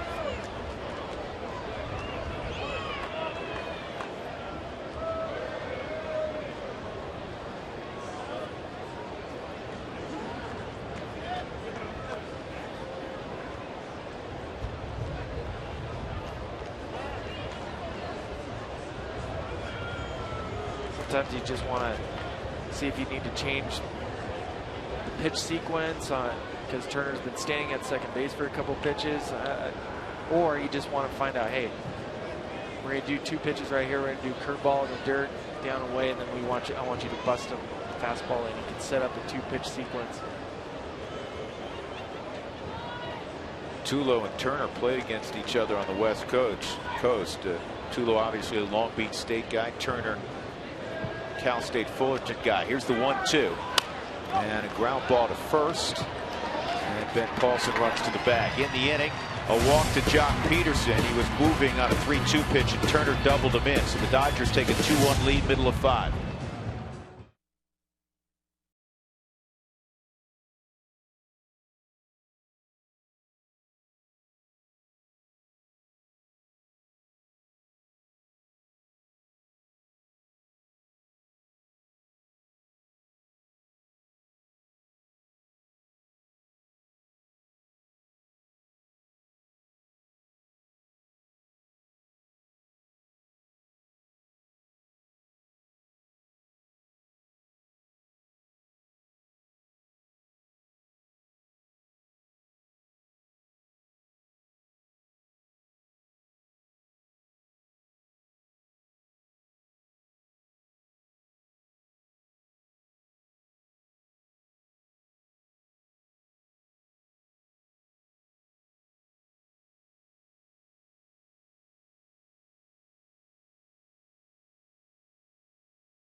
Kind of want to show you what Tulo's been working on. 2014, Tulo was off to one of the best starts he's ever had. Talk about rhythm and timing and getting on the backside. Here's Tulo. You can see all the way on the back. It allows his bat head to come straight through the zone. Your legs are the most important part of your swing. Now, this is earlier in May. And you can see Tulo's not sitting on the backside. You can see that bat head is not getting through the zone like it has been. Wednesday in Philadelphia, he gets that friendly reminder, hey, don't forget to use your legs. He's getting the legs back involved. Look at the drive through the baseball. Tulo loves it. He has a swing back, and the Rockies are ready to go. Third time through for the Rockies. In the bottom of the 5th inning, Charlie Blackmon, who's 1 for 2, leading off. DJ LeMahieu on deck, facing Mike Bolsinger. The Rockies got 3 hits in that first inning, and they don't have any hits since then. They do have 3 walks against Bolsinger since the 3 hits in the first inning, but 3 of the first 4 batters had knocks against Bolsinger. Kept him off balance, as you heard Walt Weiss last inning, with a curveball. And that's what he's doing. It's called the rocking chair effect. Slow and then speed him up. You throw him away, then you throw inside. You throw inside, then you go back away. I joked with a friend in the minor leagues one day to just throw 1 pitch. Go fastball in, fastball in, fastball away, and see how long you can keep that pattern going throughout a game. Just because it changes, just using 1 pitch, just using your fastball. Fastball in, fastball in, fastball away, fastball away. It changes the perception for the hitter. Makes the fastball feel faster. This ball pulled past a diving Howie Kendrick, and Charlie is aboard leading off the 5th. And that's just the second multi-hit game for Charlie in his last 19 ball games. It's due to get hot here. He's got it. He has a great approach at the plate. You can see on the Subaru Supermo. Here's another off-speed pitch, the left up in the zone. And Charlie squares that baseball up. Howie makes a great effort at second base to try to get that ball, but it hops up on him. Charlie's able to get that multi-hit game right by you.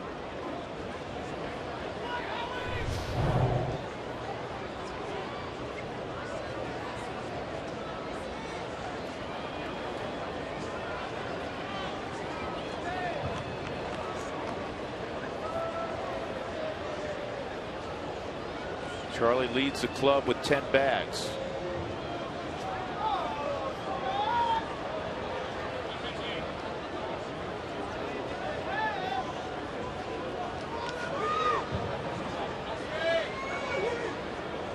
Well, as a base runner, you're looking to see where the pitcher holds the ball. See, Bolsinger holds it in his glove, not in his hand. So it can allow the base runner to get off the base. He can almost peek into the catcher to see if he can maybe see a changeup sign, or because the ball isn't in the pitcher's hand. You can see right here, he has no chance to do a quick throw over without the ball in his hand. So Charlie's able to peek in and look at the catcher if he gets an opportunity. Delivered that first pitch to the plate.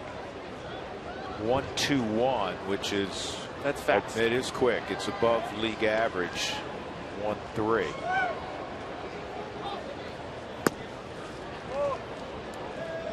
Now it's even quicker. If you're wondering, you see the first base coach with a stopwatch, what they're calculating. It's a math equation. Yep. On how to steal it. You know, if you know that the catcher's typically too flat, 1.95 to second, and the pitcher's 1.35. Yeah, you can steal a base. This is up the middle, base hit for LeMahieu. Blackman's going to go first to third. No throw for Peterson. Rockies in business here in the fifth.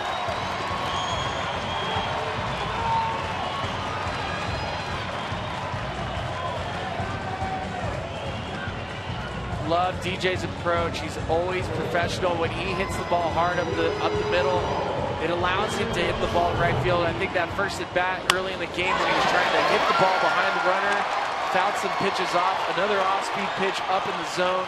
Charlie does a great job. Doesn't break stride. Knows exactly what he's going to do. The ball is hit to Peterson's right, so he knows that's a tougher play for a left-hander to field it. Make the throw to third base. Good baseball play all around.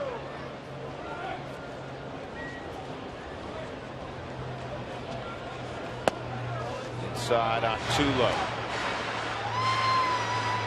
Troy's been heating up. The guy behind him, Cargo's been heating up. And now has to be their time. Talked about the importance of this game in the aftermath of what occurred late last night.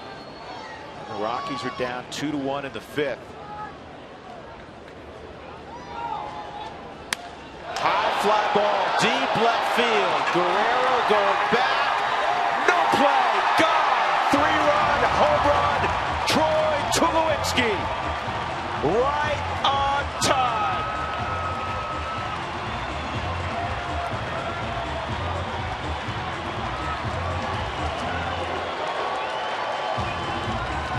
Tulo time in the fifth. Gotta love it. Love the approach. Love the rhythm and timing that Tulo has with the swing. You heard me talk about him getting back in his legs. That's where his power's at. Look at the side swing. See how he sits on the backside? That allows his bat speed to fly through the zone. That ball is inside. And again, he's yelling at his teammates, let's go.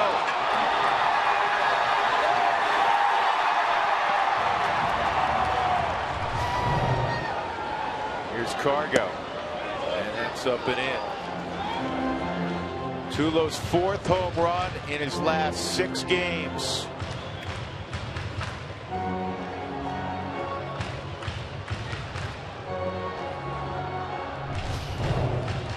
Well, on the Subaru Supermo, This ball is inside. Look at how his hands clear. It comes through the baseball. And watch, this is the backside I'm talking about. Because he's engaged in his legs, it allows that bat speed to go through the ball. That's how he's able to get to that fastball inside and drive it. Something as simple as just getting engaged in your legs. It's one of those things that as a hitter, you forget. Like, okay, I'm just trying to use my hands. Yes, you're trying to use your hands. That's what you want to think about as a hitter. But you have to use your legs to get you there. That's what allows that bat to whip through the zone. It happens with pitchers. It happens with hitters. Everything in baseball starts with your legs and then works out through your hands.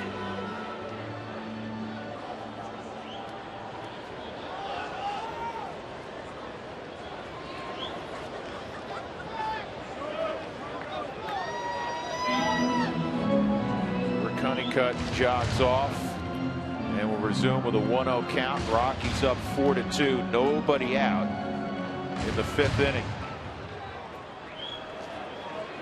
3-run home run from Tulowitzki. 4 RBIs today for Tulo. And the Dodgers have put the shift on. And they rarely do that. 23rd in baseball in shifts coming in. The Rockies first in the National League, 4th in baseball in number of shifts. Carr goes 1 for 2. 3 hits last night.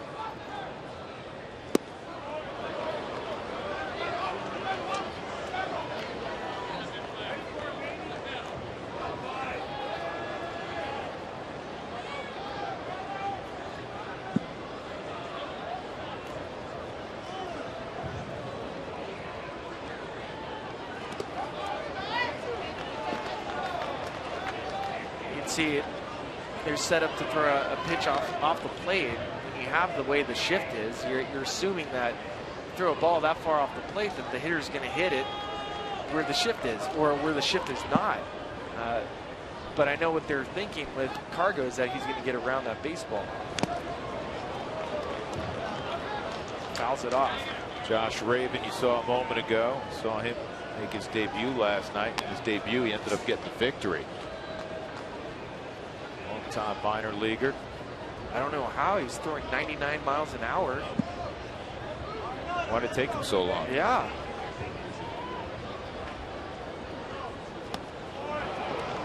Cargo's gone, 1 out.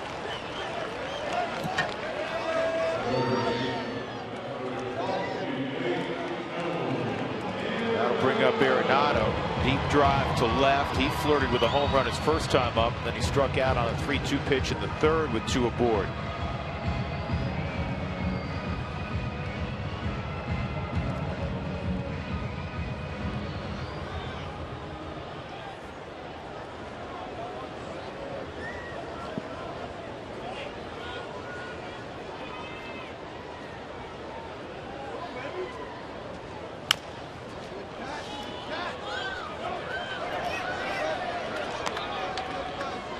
There's certain guys in the major leagues where if you have 4 at-bats off the guy and you're 0 for 4, you're like, you know, tough at bat. And then there's 0 for 4 against a guy like Mike where he's 87 miles an hour, curveball. You go 0 for 4, you want to throw everything that you have in your locker. Throw helmets, throw bats. But this guy just pitches. He's not going to outstuff you. No. And what you just described there, the old line, the comfortable collar. Yeah. What's crazy to me, first time through the lineup, guys are hitting 220 off. Second time, 167. Third time through, 208. 2 outs. Ben Paulson will come up.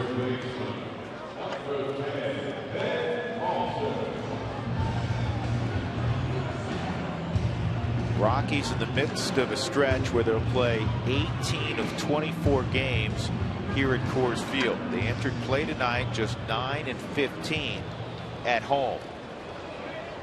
That has to change. It has to change if the Rockies want to be in the mix come the end of August into September. They have got to start to dominate at home, and they have the opportunity over the next 3.5 weeks.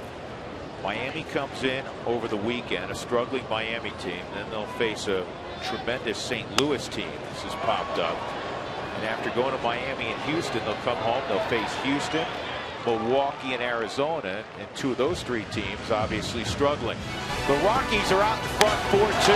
Troy Tulowitzki, a 3-run blast.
This series we've been talking about Jock Peterson, the rookie for the Dodgers, and the prodigious home runs he's been hitting. How about yesterday? This was in game 1. This thing went 460 feet.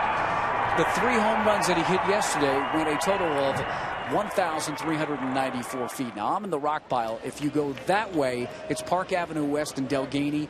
That's 1,390 feet, 4 feet from home plate. That's how far those 3 home runs would go. Let's get you a Coors Light cold hard fact about home runs in consecutive games. This is the Rockies record, and you see the 2 guys at the top. You know those names, Burnitz and Bichette, and then there's Walker and Ellis Burks. In fact, I saw Ellis Burks today walking in. But Peterson doing something else with 4 games with homers in 4 straight games, guys. And he's done it twice this year, which is remarkable. He's a freaky talent. Here's Andre Ethier, and he hits the ball pretty well to right field. Cargo hoping for a play. We'll have one.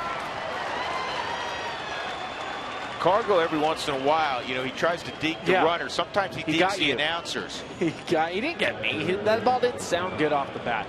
It looked better than what it actually was.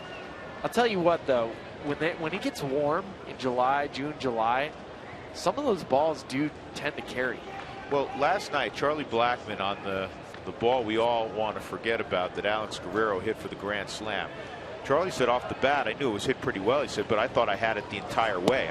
He said, and I keep going back, and I'm saying, wow, this thing's carrying. And next thing you know, he's leaping at the wall. And what an extraordinary effort by Charlie. It hit off the very top of his glove. But again, off the bat, he didn't think it was going to come close to being a home run. That's why Coors Field, as many people want to say that it's the greatest place to hit. You put a ball in the air and it's gone. It's not. Some days, yes. There are days when there's no wind and it's warm, and that July summer afternoon where the ball just flies. And then there's nights like tonight where it's a little bit of wind, it's a little bit colder, the ball doesn't carry quite as far, and that was always the challenge as an outfielder. Thank you very much. 3-0 swinging from Grandal. It's always a challenge as an outfielder to figure out, okay, can I play shallow tonight? Is this a night where it's not going to carry as much, or is this a night where the ball's going to fly? So let me play even more shallow because I'll take away the broken bat singles. I think you see other outfielders come to Coors Field, they play deep, really deep. Any ball hit over your head is a homer. So we typically, when you play Coors Field outfield, you want to play a little bit more shallower than the opposition does. Ball one on Guerrero, 2 outs. Rockies up 4-2. 92 pitches in for Chad Bettis. You wonder if this will be it for Chad. He's due up 3rd next inning. Right now, Christian Friedrich's starting to warm up in the bullpen, so I'm going to guess yes. Breaking ball, and that hits the bag. Did Nolan ever see that? I don't think so. I don't think Nolan ever saw it. It's going to be a double for Guerrero.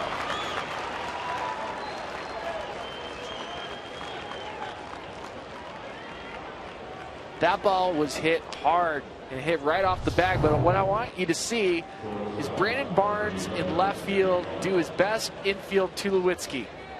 He's going to come up, get to the ball, try to cut him off. Outfielders dream about making this throw. We're just not very good at it. That one's not too bad from an outfielder. You always want to try to do something that you're not used to doing, especially at the big league level, make a crazy play like that, so then you can look at Nolan and Tulo and say, see that play? I can do that. Jimmy Rollins at the plate, 2 outs. Alberto Callaspo's come out in the on-deck circle.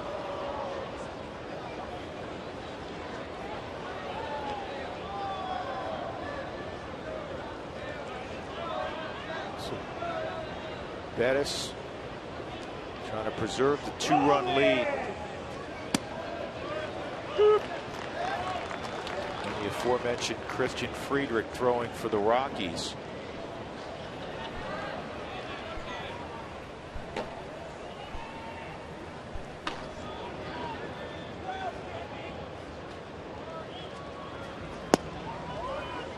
Side 1-1.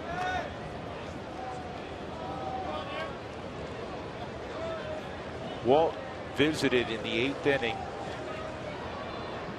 in Philadelphia with Chad Bettis, and he said, you got one more hitter, empty your tank right here. And that's the situation with Rollins. Whatever he's got left, empty your tank right now, because this is probably it for him. Yep. Get Jimmy Rollins, keep this club out in front by a couple of runs. And that swing pitch turns to Bettis. It's 1-2.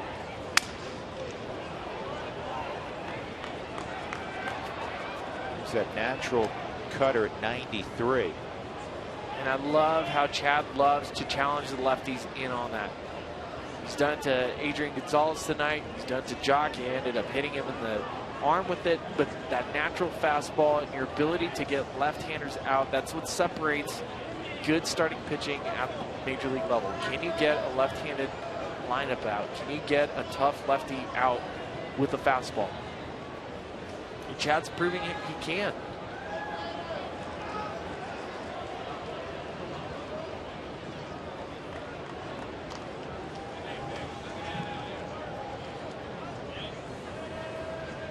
Another 1-2.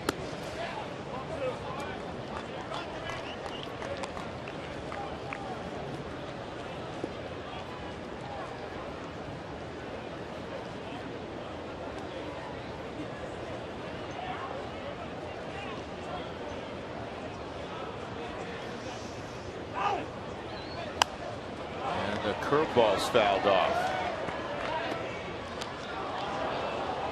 Learned a lot about Chad Bettis again tonight, because he didn't have the same command or perhaps sharpness that we saw in the last 2 outings. But guess what?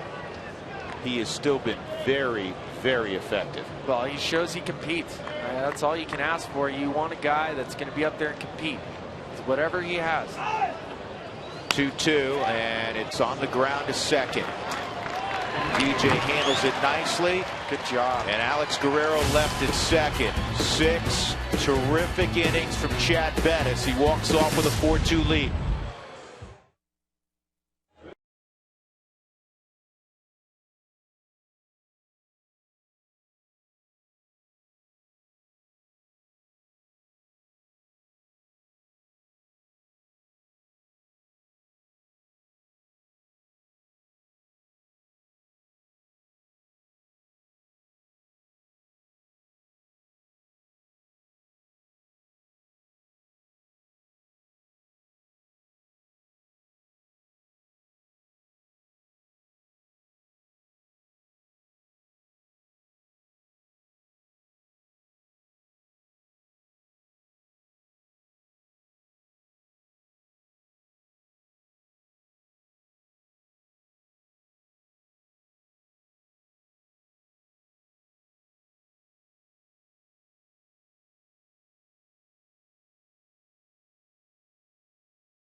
All-new Ford F-150. It's not just a truck, it's the future of tough. By Southwest Airlines. Book your low fare now at southwest.com. And by CenturyLink, your link to what's next.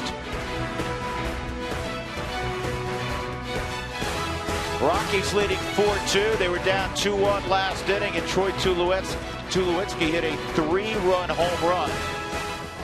Chad Bettis, 6 very fine innings, allowing 2 runs, just 1 earned on 4 hits, struck out 5, walked 3, hit a batter. And some changes to tell you about. That's Kike Hernandez in a double switch. He comes in for Jimmy Rollins. Josh Raven pitched a third of an inning last night, got his first major league victory. It was his first major league appearance. He will take over here in the 6th inning. He throws very, very hard. Nick Hundley will be first.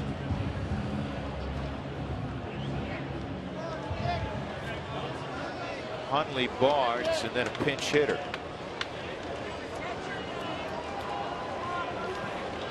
Well, it's amazing to me. It took him 10 years. He had a 10-year minor league career to get his first big league call-up. Last night he had his strikeout of DJ LeMahieu.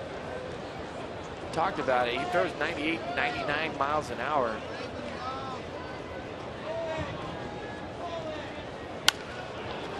And he starts out at 99. Why not? If you throw that hard, just sit on it, huh? Yeah, be ready for that. Come on, Nick.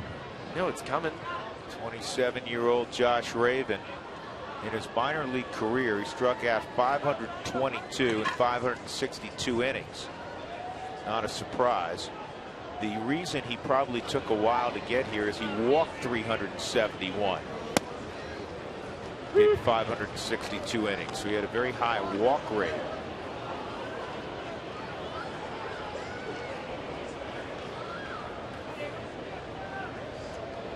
Struck out 30 in 20 innings in Oklahoma City this year and cut down on the walks, just 8.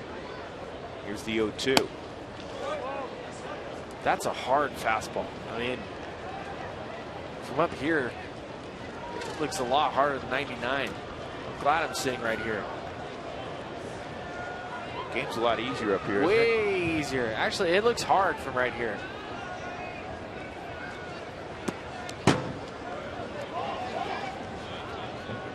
Two and 2. This guy throws it way over my government. That was the amazing thing. Rockies in Cincinnati last week, and Charlie Blackmon put together a couple of terrific at-bats in that series against Aroldis Chapman. He's firing 102, 103, left on left.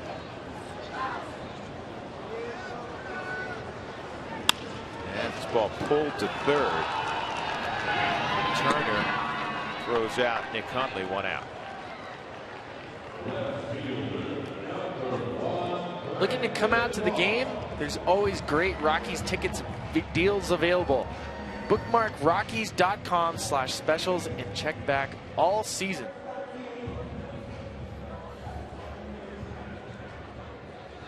So Brandon Barnes with 1 out. Take his turn against Josh Raven.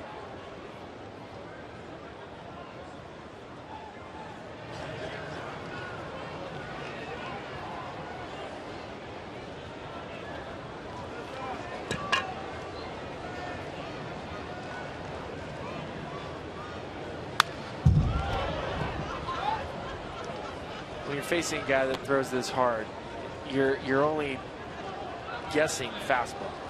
You're not worried about the off-speed pitch. You're selling out fastball, and you look for a ball out over the middle. I mean, if he throws it into your bat swing, so be it. But this isn't a guy that you're gonna. If the ball's down and off the plate, you're probably not gonna touch it. Or if he does that. Yeah. Throws a slider at 87. It's 0-2. It's not that major league hitters can't hit 99 because they can. We see it all the time. It's just that the margin for error is so small.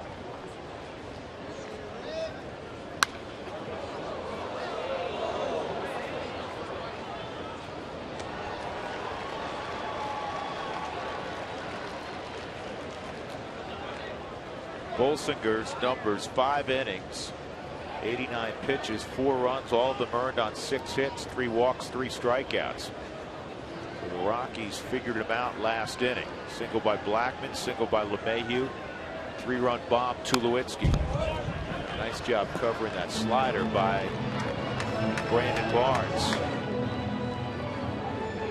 Yeah, that was a good job by Brandon Barnes, but again, with the slider, because you're anticipating that fastball, he's out on his front foot, and that's not the normal swing that Brandon Barnes likes to take. He's not able to take his good opposite field, drive through the baseball type swing. It's geared up for the fastball.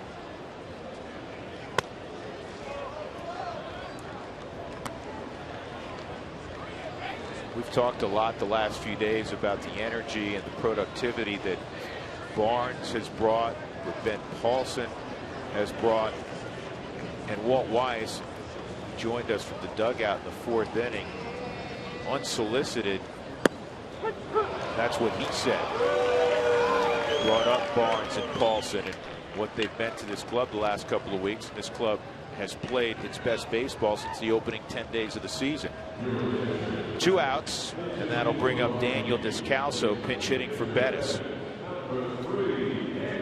A reminder, the day after every Rockies victory, get 50% off your online order at Papa John's. Rockies won the day game yesterday, so that applies right now. Use the promo code ROCKSWIN at papajohns.com.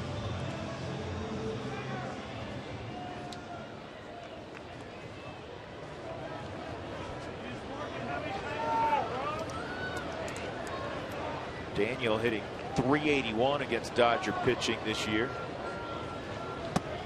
Takes ball 1. So the final line on Chad Bettis: 6 innings, 2 runs, just 1 of which was earned.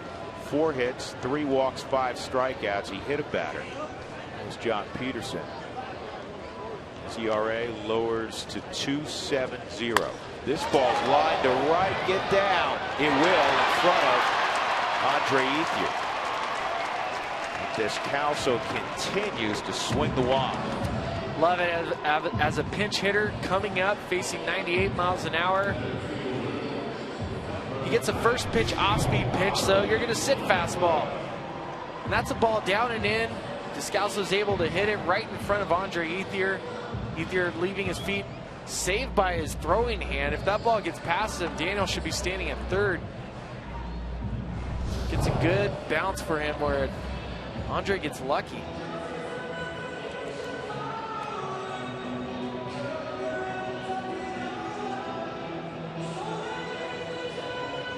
And if you're wondering, as we move to the latter third of this ball game, John Axford is back in play today. He got the save in the afternoon game, was down for the nightcap.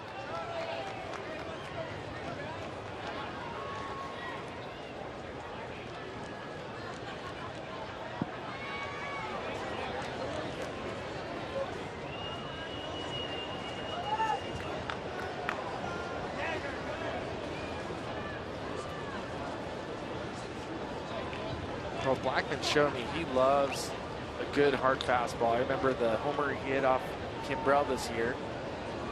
And he's due. Yep. He's due to run into one.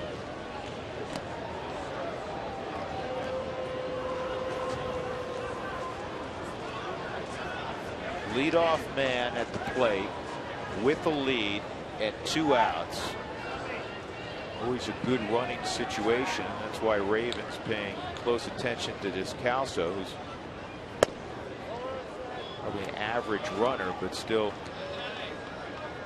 he's wary of the stolen base attempt. 1-0. Well, it's been rare in my years of watching baseball and playing it to see a guy that throws as hard as Josh not have a high leg kick. A lot of times the guys that throw as hard as he does, they don't have the slide step. They like to rear back and just continue to throw it because they're not worried. Fine, steal a base, I'm going to strike your guy out. It doesn't matter.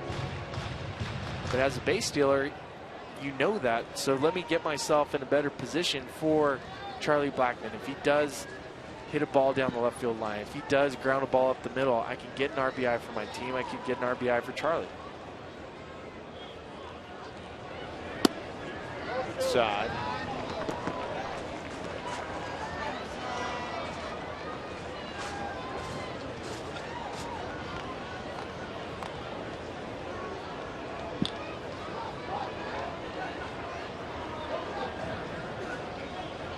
Two and one on Blackman.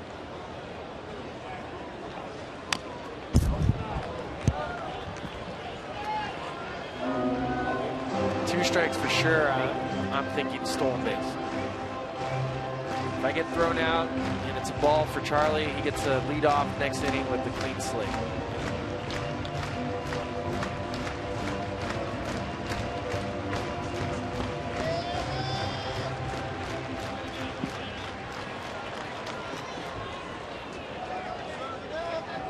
See if Daniel goes. Nope.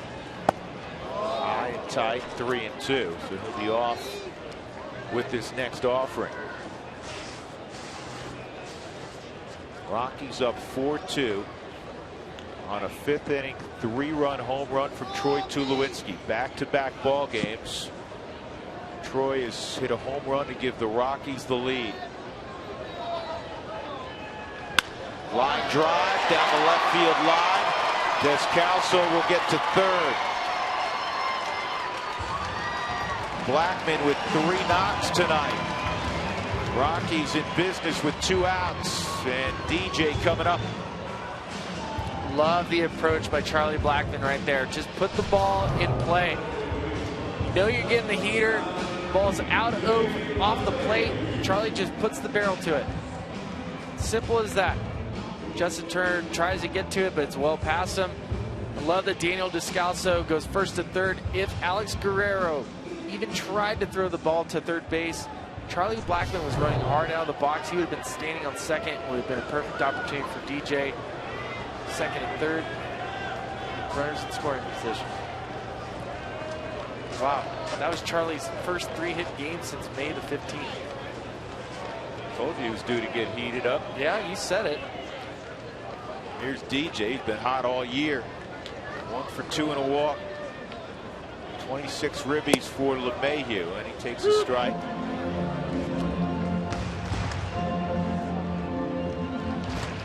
DJ faced him last night, so he knows what he has. He's seen it. There's a fastball out over the corner.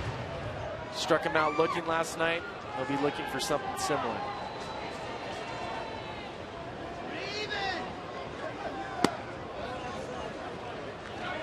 Boy, if he keeps working him away, you're just playing into DJ's hands, aren't you? Especially when he struck out on that pitch last night. Absolutely.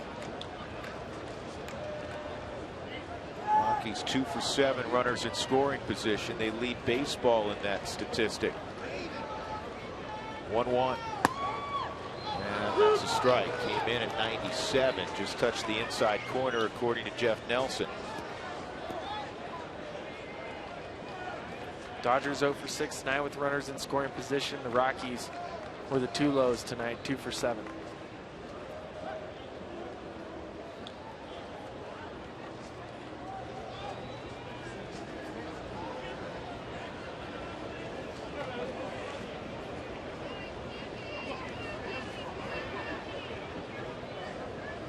See if Charlie takes off here. 1-2.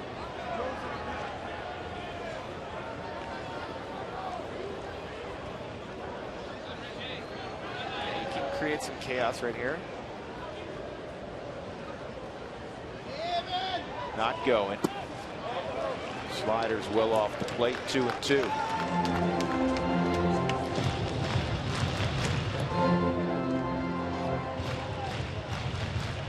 I just think with how well DJ hits the ball with runners in scoring position, how well he's been hitting this year. You don't want to send a guy in motion because as a hitter it does mess up what you see. He's going, and that's inside. He'll steal the bag without a throw. In fact, nobody even broke to cover. 11 stolen base for Blackman. 2 in scoring position now for DJ. Well, and that's something the Dodgers infielders will say to each other. If he steals, we're not moving because we don't want to vacate our defensive positioning, because if DJ does put the ball in play, which he does so often, and we've moved, he may get a hit. 3-2. there are guys, and probably the most notable Rocky over the last 15, 18 years is Todd Helton, and that's hitting with 2 strikes. Todd's so comfortable with a 2-strike count. DJ is similar. And because his swing is so simple, and he's not trying to hit the ball out of the ballpark. We've seen DJ hit the ball out of the ballpark, but that's not his game. He knows what his game is. He knows what his skill set is. That's as important to the growth of a player as anything, is knowing what you can and can't do.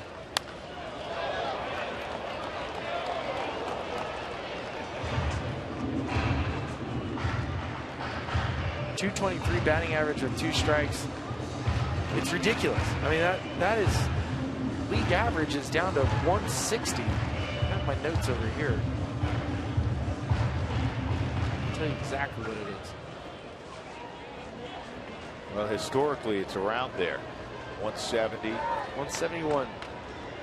3-2. Ground ball toward the middle of the diamond, but Howie Kendrick was there. And the Rockies will leave 2 on. We'll go to the 7th inning. Colorado 4 and Los Angeles 2 at Coors Field.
Game recap. Rockies got a run in the 1st inning. Chad Bettis controlled bats throughout the evening for LA, though the Dodgers did have a 2-1 lead until Troy Tulowitzki in the 5th hit a 3-run bomb to left. Colorado now enjoying a 4-2 lead. We go to the top of the 7th. The bullpen takes over after 6 innings from Bettis. It'll be Christian Friedrich here in the 7th. It'll be Kike Hernandez leading things off. He came in a double switch last half inning. So Kike Hernandez, Jock Peterson, and Justin Turner. That dangerous Dodger lineup. Numbers for Christian. You can see what Christian Friedrich has done so far this year. The 3.91 ERA in 23 innings. 18 strikeouts, 6 walks. There's a reason why this Rockies bullpen, it leads Major League Baseball in walks allowed. They are not giving up any. And if you look at the amount of holds that they've had, that means keeping a lead. The Rockies rank #1 in baseball.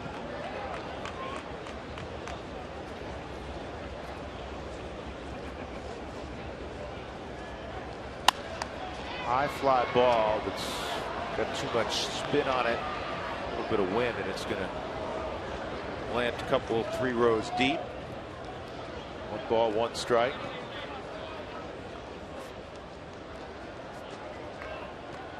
Rockies just 3-9 against the Dodgers this year. And I think the sentiment I'm about to express that I heard from the Dodgers today, I'm sure the Rockies feel this way also. it'll be good not to see each other till September. They've played each other a lot in the first 2 months of the season. Well, and that's part of the unbalanced schedule. Not a huge fan of it. I'd probably like to see a little bit more different scheduling, if at all possible. Well, Walt feels exactly as you do. He feels that you don't see enough of the Central and the East, and it's just too many games inside your division. And it's usually the first couple of months you have to stay in your division, plenty, and then in September, and I get that, and that's where you should be back in your division in September, and where the games are more important if you're in it. But 76 games. See you later. Kike Hernandez, a strikeout victim, 1 gone. The first 10,000 fans through the gates this Sunday will receive a Troy Tulowitzki bobblehead, sponsored by Rapid City. Come early. All gates open at noon. You collect things. How many Tulowitzki bobbleheads have there been through the years? Probably 4 or 5. Gotta be, right? I think I have all of them. He won't sign up for me, though. He doesn't really like you. Jock Peterson at the plate.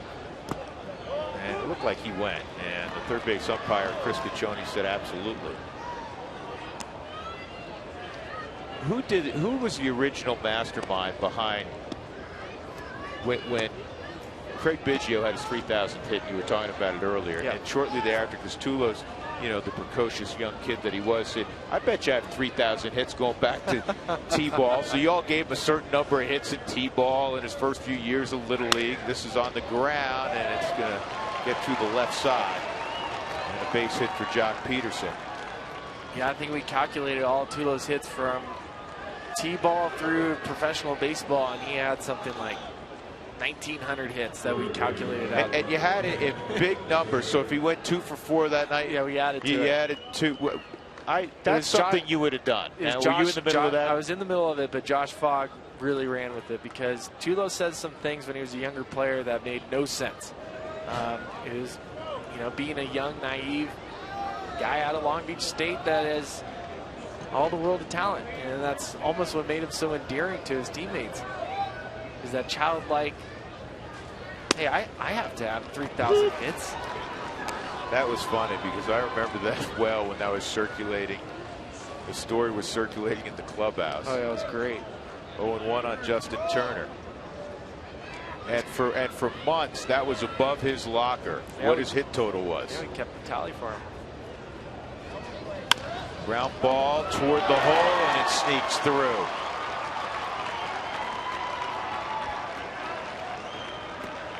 And now you have Adrian Gonzalez coming up with 1 out and 2 on. It's just never easy against this lineup. Now and again, Justin Turner taking a great at bat. Nolan making it. Oh man, we've seen him make this play so many times. So close. But again, another quality at bat from Turner to get this situation where you have Friedrich versus Agon, and this is where Christian, he's supposed to. This is the matchup he wants. Yes, he's pitching in the 7th inning, but these are the matchups. This is the guy, best player on the team. I want to get this guy out.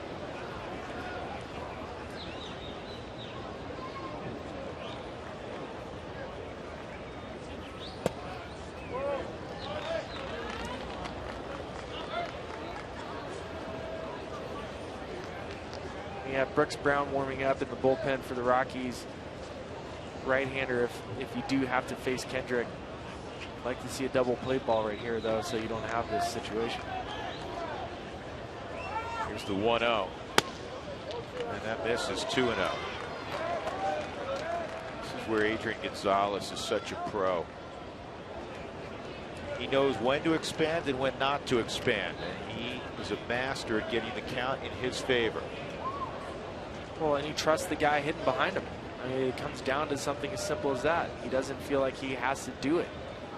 It was on that pitch. It's 2-1. The old Jim Tracy, pass the baton. You have an opportunity where if they don't throw you strikes, you pass the baton. You give it to your teammate. Let him come up with the bases loaded, 1 out.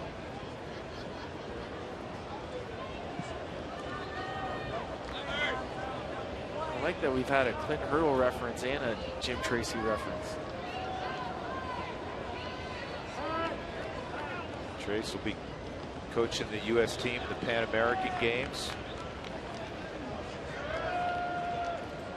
And the great storytellers in baseball left him a message today, in fact, congratulating him. It's a 2-1, and that's line foul. Off the fan zone. Yeah, it hit me right here. I brought my glove, but it hit me right in the arm.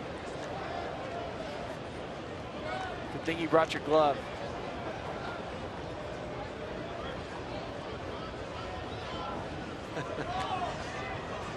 Come on, man. You should have caught that.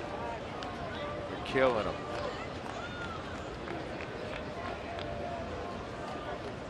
The only thing that hurts his feelings. 2-2 on Adrian Gonzalez. Adrian against fastballs this year. Dropped this on everybody a couple days ago, hitting over 400. Begs for a curveball left on left, doesn't it? Yep. And he loops it to shallow center. This is going to drop, and a good read by Peterson, and he's going to score. 4-3.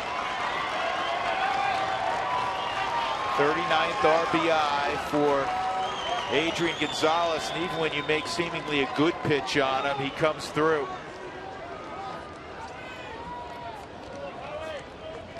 Well, the pitch was up in the zone just enough for Egon to be able to get the bat onto it enough that he could punch it into center field. And Jock Peterson at second base, you can see that read. He knows it's a jam, broken bat, and he runs right off of contact, allows him to score. Good job by Christian Friedrich backing that up right there, because that could have been a pretty bad error to get right there. So we'll get a pitching change. Brooks Brown will come on. It's now a one-run game.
Four, 3. That kid will be he'll sleep tomorrow. Putting his head down around 4:45 in the morning. Good idea. Mom doesn't seem overly concerned right now. He'll have a blue tongue, blue lips, and he'll want to play video games well into the evening. Howie Kendrick against Brooks Brown. And the fastball misses.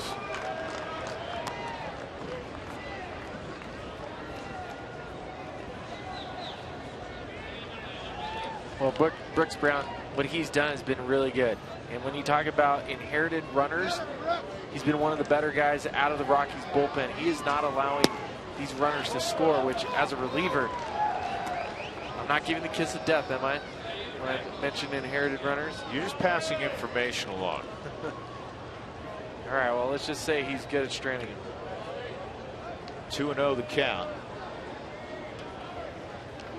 Turner at second, Gonzalez at first, 1 out. And it's 3-0. We have Ethier on deck.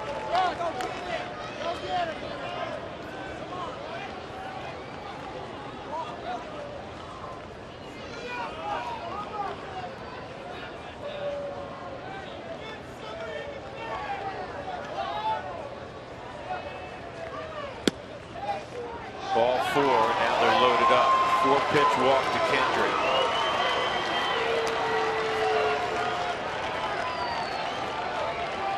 Four straight have reached, 3 singles, and now the walk. And you have Andre Ethier at the plate.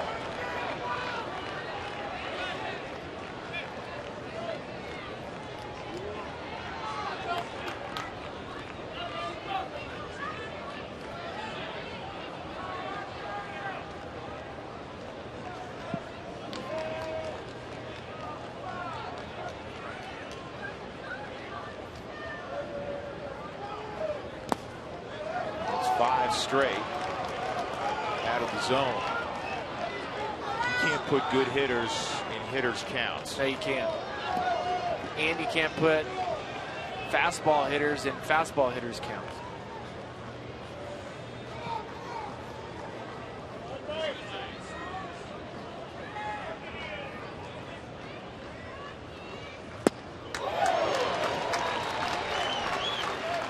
Good changeup right there. Fastball count. Brooks has a great changeup. We saw it in Philadelphia. It's a pitch that he can use to be able to get that fastball back so he's on top of the hitter. 1-1. And he goes back to it. It's 1-2. He showed me in Philadelphia in a bat that he loves to go changeup against lefties. And so far, he had the 1-0 changeup that he threw to Andre right there, backed it up with the 1-2 changeup. Went to it right there, 1-2.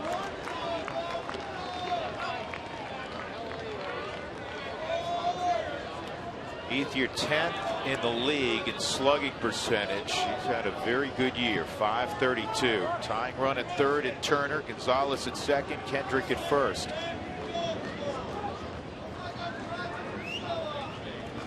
Ground ball through the hole, base hit. Gonzalez making the turn. He's going to score, and the Dodgers have taken a 5-4 lead.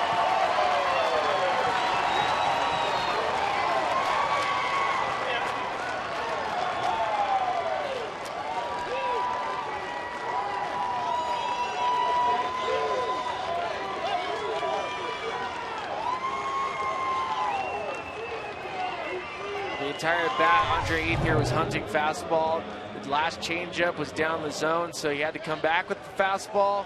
He gets it, it runs out over the plate. And Andre pulls it right past Ben Paulson. Cargo didn't have a chance to throw out Adrian at home, so he does the second best thing and keep the double play in order.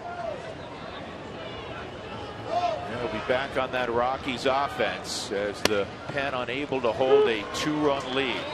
Christian Friedrich faced 4 hitters. He got 1 out. He's charged with 3 runs.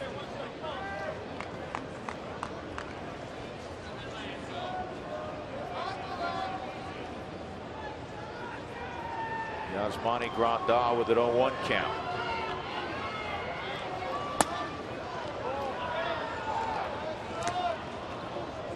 Makes you want to kick something. I mean, it's just agonizing watching it. It is. It really is. And it's one of the things try to play good baseball, good clean baseball, and you're playing a good team. And they don't stop. They have not shown any, even down 3 runs last night, they did not stop. They take quality at bats. They're a good team. They're a very good team. This is a team that you want to beat. This is great baseball. Came in with the second best winning percentage in the National League to the Cardinals. Got Oberg throwing.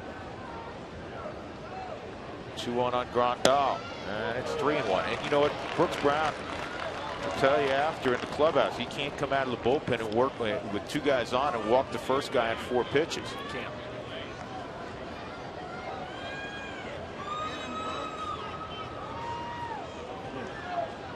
That's how much a manager can do. He's putting the guys out there that he wants, and he just walks somebody else. Grandal goes to first. The base is loaded again. Alex Guerrero coming up. And if Oberg's ready, that's the call Steve Foster just got. Walt may have to go get him. These are the toughest decisions a manager makes. And every manager that's ever been on the top step of the dugout will tell you that. Managing the bullpen. Yep.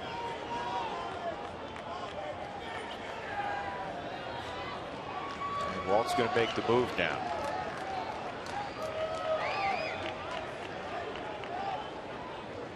It's that old phrase, what makes a good manager? A good bullpen?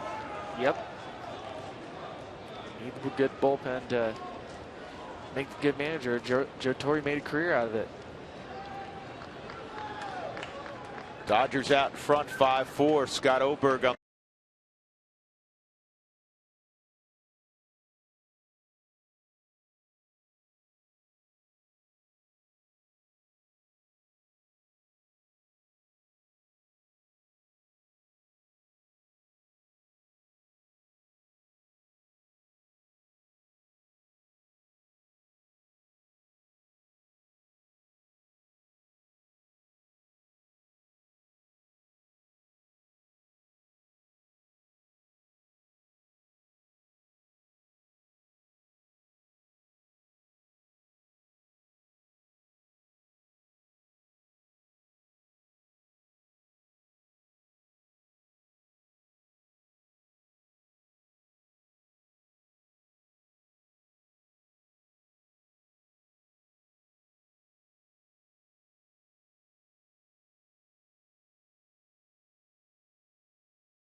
Volume Lexus dealer. Justin Turner an RBI double in the 5th. That gave the Dodgers a 2-1 lead. But Tulowitzki would come up with 2 aboard in the bottom half of the inning, and he'd lose a baseball to left as he has hit 4 home runs in the last 5 days. But here in this inning, Andre Ethier 2-run single, and the Dodgers are back in front 5-4. The Rockies are far from out of the woods. The bases are loaded. Scott Oberg will take over. There's still just 1 out. And the 8th man to come up here in the 7th inning, Alex Guerrero. We know what he did with the bases loaded late last night. And in this ball game, he's 1 for 2 and a walk. He doubled in the 6th inning. Oberg, after somewhat of a shaky start to his big league career, has been very, very good. He'll need to be right here, trying to keep the Rockies within a run. First pitch misses, ball 1. Christian Friedrich started the 7th inning after 6 very, very sound innings from Chad Bettis. He gave up 2 runs, just 1 earned on 4 hits. Friedrich gave up 3 runs, getting just 1 out. Brown faced 3 hitters. didn't get anybody out. 2 walks and a single.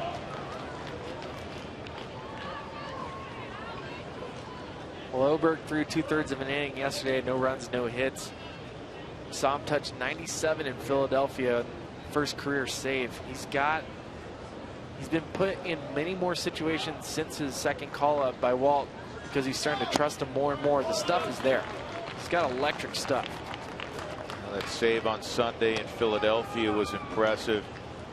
Saved 61 ball games in the minor leagues, and as you suggest, Billy, the stuff says I'm going to be a late inning guy. Yes.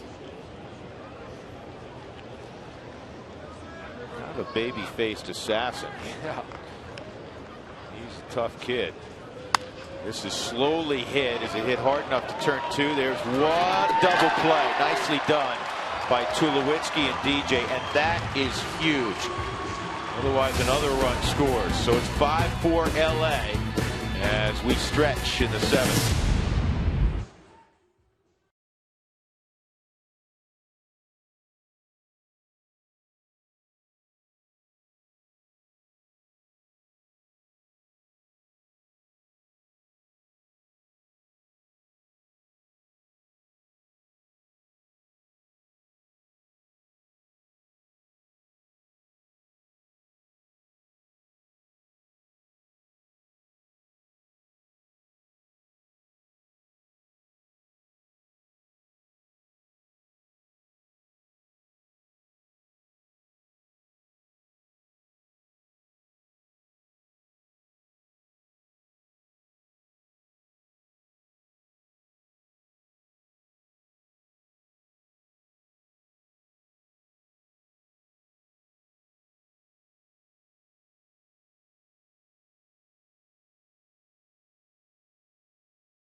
Changer brought to you by T-Mobile. 5th inning, Troy Tulowitzki goes deep, and he turns a 2-1 deficit into a 4-2 lead. The Rockies may need another game changer from Troy and his friends as we move to the bottom of the 7th inning, because the Dodgers, with a 3-run top half of the 7th, lead it 5-4. Rockies trying to gain a split and erase the stench of late last night, the grand slam in the top of the 9th inning. Tulowitzki, Cargo, Nolan Arenado. Josh Raven will continue on for Don Mattingly's club. He threw a number of pitches in that 6th inning, his first inning of work, and the Rockies got a couple hits, had runners at 2nd and 3rd. LeMahieu grounded to 2nd to end the inning. Tulo, perfect evening. RBI single in the 1st. He walked in the 3rd, hit that 3-run home run in the 5th. 4 RBI night for Troy. RBI total up to 27. Batting average hunting 300 again. Jeff Nelson says it got the outside corner. 1 ball, 1 strike. I'm a little surprised to see Raven out there again for this inning. I know with the doubleheader yesterday, both bullpens had to pitch quite a bit. But right on right, hard throwing righty. And that's a called strike. Tulo hadn't seen him pitch before. Troy didn't bark much at Nelson, but that pitch looked low. He's had 2 pitches in this at bat that he's not been a fan of.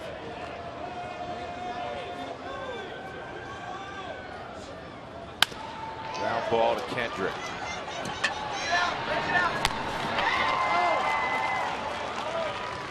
That just changes the whole at bat. That 1-1 pitch, a swing pitch.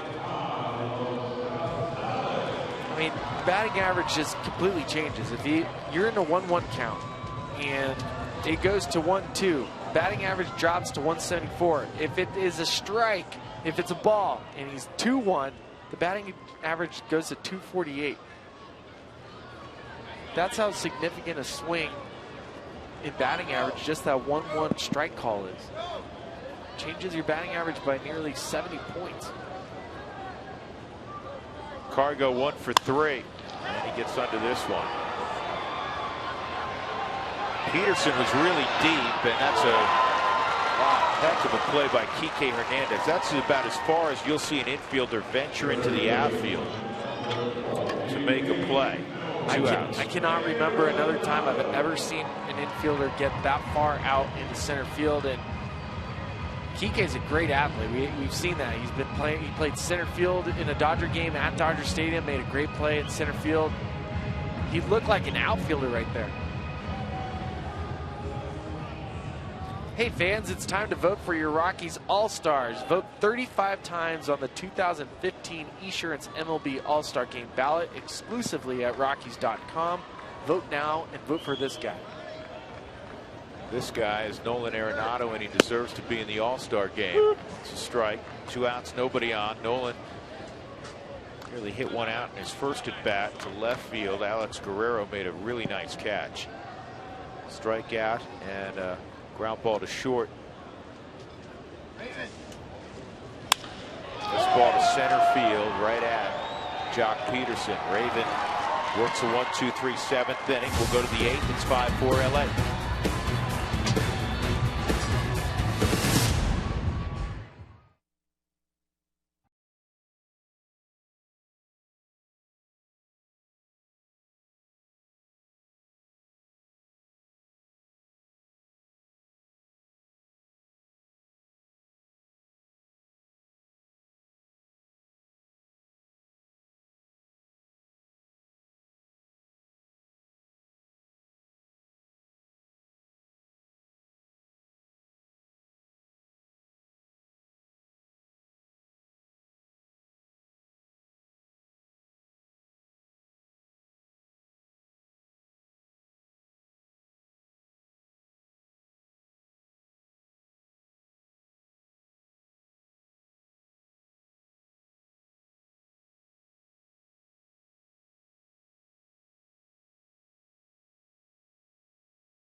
Five 4 Dodgers. Quick update on LaTroy Hawkins. You probably know he's got the right biceps tendonitis. He hasn't pitched since April the 21st.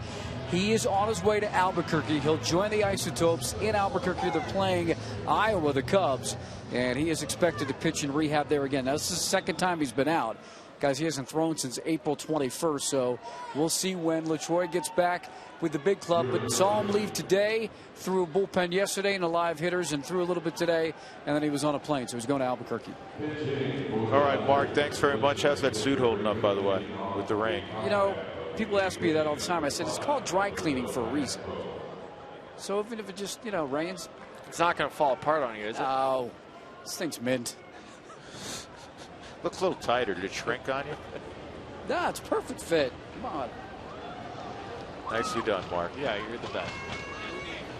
Alberto Callaspo will lead things off for the Dodgers. He'll pinch hit for Raven. Raven made his big league debut last night, got a win, and right now he's on the plus side, pitching 2 innings. It's 5-4 LA. First pitch from Scott Oberg misses. Kike Hernandez and then Jock Peterson.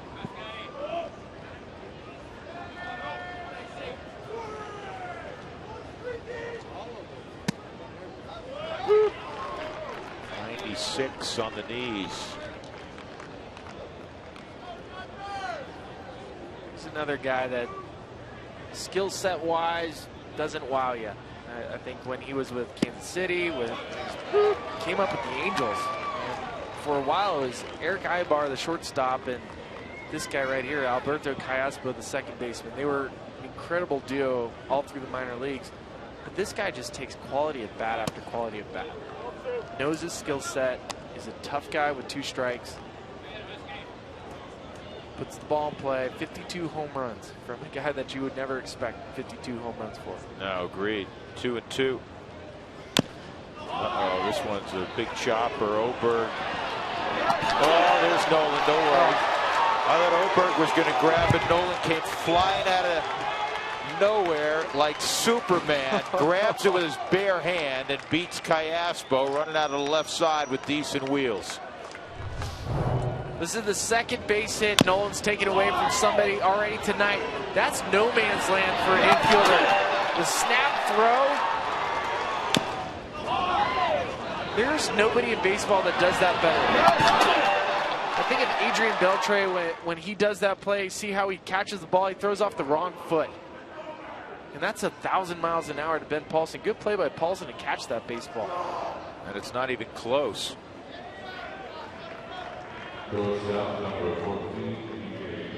One very big out, and now Kike Hernandez. He came in a double switch an inning ago. Second at bat, he struck out his first time.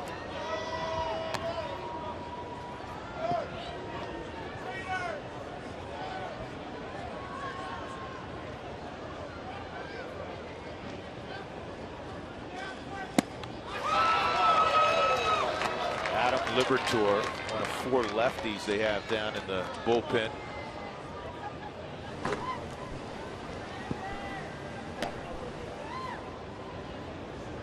See if Mattingly piecemeals the 8th inning. Paulson's due up first, and then you have 2 right-handed bats in Hundley and Barnes. Drew, I want to show you something strange about Kike Hernandez. No undershirt. If you can give me a little zoom. There's no undershirt under there. Are you kidding me? Straight jersey?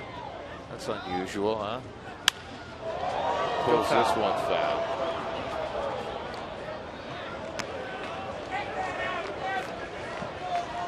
Yes, I look for things like that. Don't judge me. This is part of why I was a great bench guy. I look for little things like no undershirts. Can you imagine 50 years ago when it was all wool unis? Oh, yeah. I look at batting gloves, I look at shoes. 1-2, slider drilled to left center field, and Barnes makes the play. Second sparkling play of the night defensively for Brandon Barnes. That's probably a triple. At least a triple. I mean, Kike runs really well. He's athletic. Left side of the Rockies defense is on point tonight. Look at Brandon Barnes over the shoulder. Made one to his left, now he goes to his right. Great play. And the timing of it. Jumping, making the play off his left foot. He has an undershirt on. Thank you, Spilly.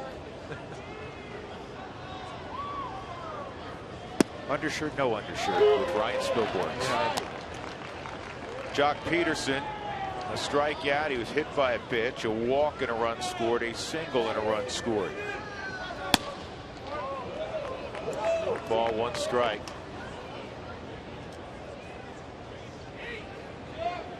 Getting a lot of likes. That's a lot of emojis. That's 1 too many emojis.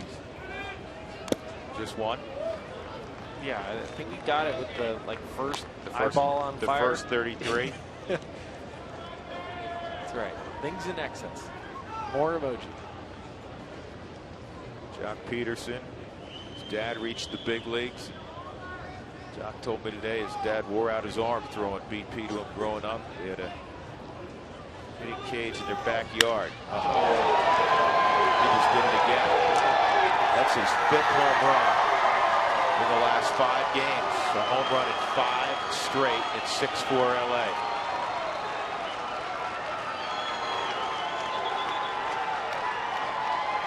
'17th home run for Peterson. He's incredible.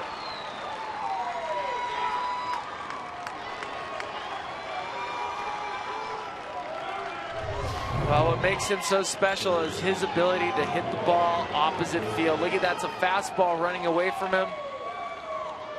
And his finish.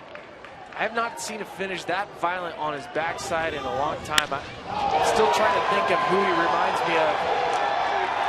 But the ability to hit a ball 400 feet to left center as a left-handed hitter, that looks like a right-handed batter pulling the baseball. 5 consecutive games with the home run.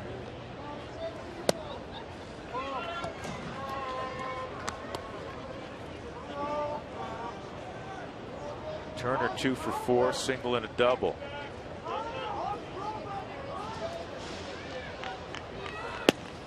I mean, listen, he's put together pretty well, but it's not like you're looking at Giancarlo Stanton or Joey Gallo, who just came up and you say, yeah, that guy looks like he should hit it really far. But he is what we call whippy, and you can see, I mean, when he lets it fly, you get your swing because of the power you generate in your legs. And Jock has a big leg kick.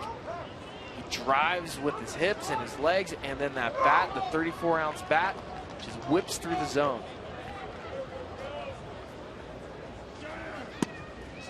Three ones in there, 3-2. There you go. Look at how he sits. That is all torque. And then that finish back there.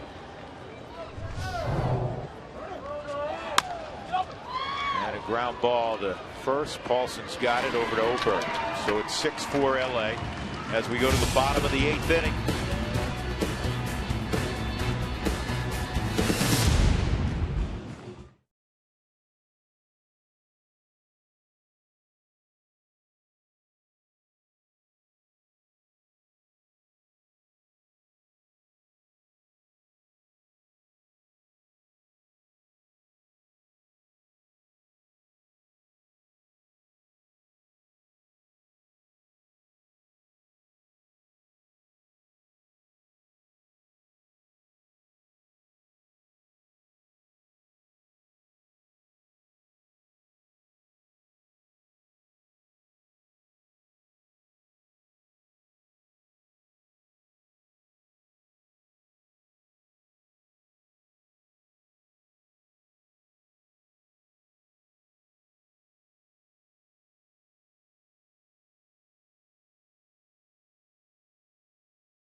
Drew Goodman, Ryan Spilborg, Mark Stout from Coors Field, who wants tacos. Fans follow @RootsSports_RM on Twitter to receive alerts for the Rockies taco special when the Rockies score 7 or more. So the Rockies have 6 outs to work with offensively. Ben Paulson, Nick Hundley, Brandon Barnes Adam Liberatore making his 17th appearance. Lefties not much, 200 average, but look at what righties have done. Just a $125 against Liberatore. Jock Peterson, a home run to make it 6-4. An 11th round pick out of Northern California.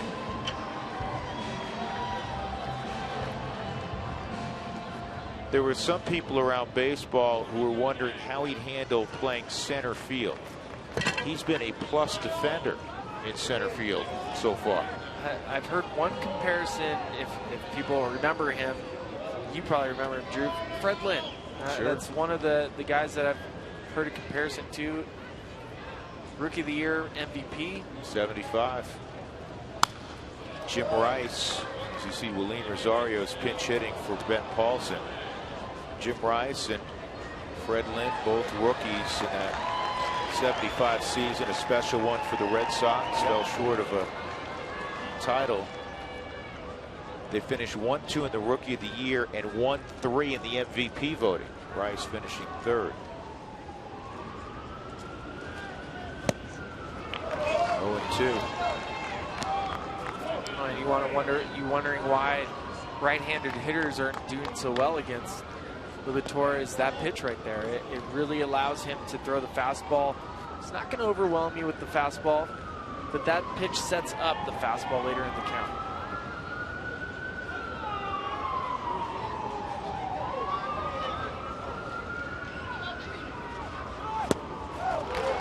Liberatore strikes out. Rosario on 3 pitches. CenturyLink linked to what's next. Rockies have a day off tomorrow. The Marlins come in for 3, the Cardinals for 3, and then it's on to Miami. They'll play 4 down in South Florida. And then it's the Texas two-step with Houston. 2 there, 2 here. Before Milwaukee comes to Denver.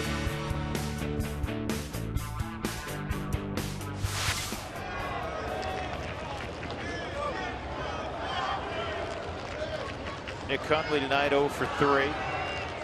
Snapped an 0 for 12 slide with a 3-hit nightcap yesterday.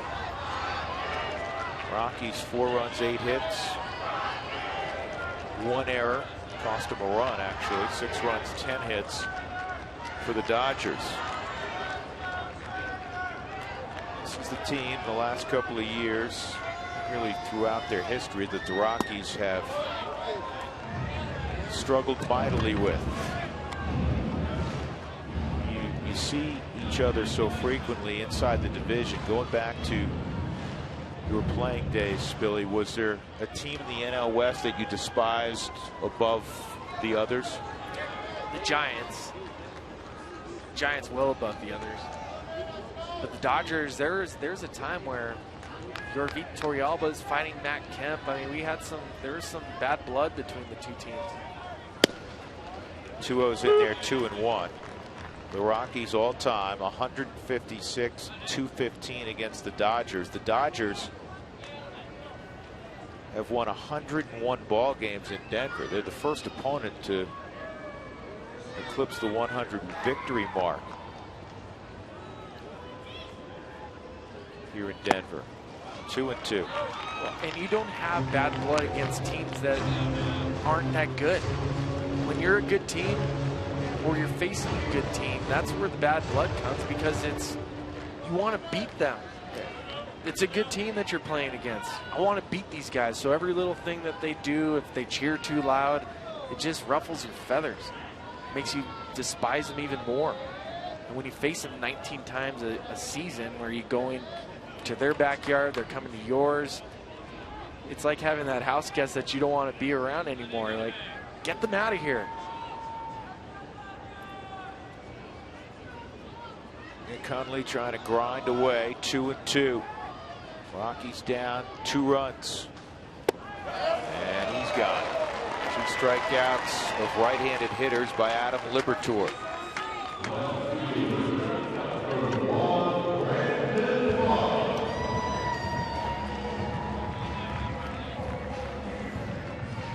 .83 whip. This is a guy that's not going to walk you. He's not giving up any hits. And And he's the perfect bridge to hand the ball over to Kenley Jansen.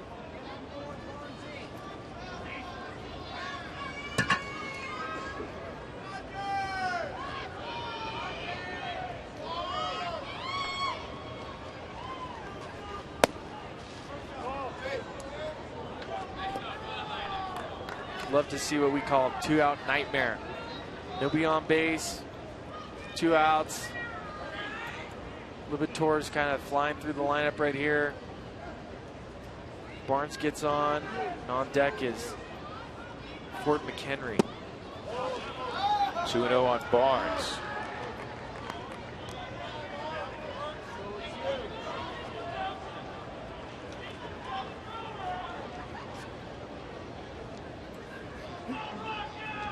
Liberatore came in a trade in the offseason from Tampa with Joel Peralta. Peralta's hurt.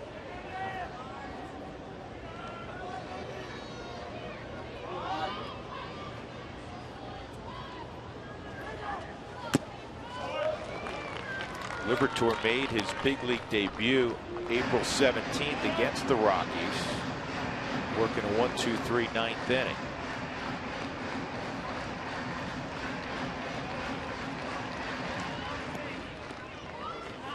Good find by Tampa. They've had a lot of good finds. Yep. Developed a lot of good arms down there. He was a 21st round pick by the Rays. At the end of the bat to fairly deep right field, but playable for Ethier. It's a 1-2-3 eighth inning for Liberatore. And we'll go to the ninth with the Rockies trailing the Dodgers 6-4.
Southwest Airlines. Book your low fare now at southwest.com. And by Mike Shaw Subaru, always our lowest price in sales and service guaranteed. Dodgers have gotten after the Rockies bullpen. The Rockies had a 4-2 lead when Chad Bettis departed. It's now 6-4 LA, top of the ninth inning. We check in center field with Jenny Cavnar. Hi, Jenny. Hey, Drew. Coming up on the Toyota postgame show, it looks like a numbers kind of night. 2 hours, 26 minutes worth of rain delays. Of course, Chad Bettis gave 6 solid innings, and it was 1 bad inning for the Rockies bullpen. Hopefully they can make it up here in the ninth inning coming up. And guys, I'll send it back to you with great information. 92 Dodgerless games remain here on the Rockies schedule till they have to meet up with this team again in mid-September. Well, that's one side of it. But Jenny, as you know, if you want to climb to the top, you're going to have to find a way to beat the Dodgers. You got it. Last year, 6-13 against the Dodgers. Rosario's at first. He pinch hit for Paulson. And John Axford is going to throw this ninth inning.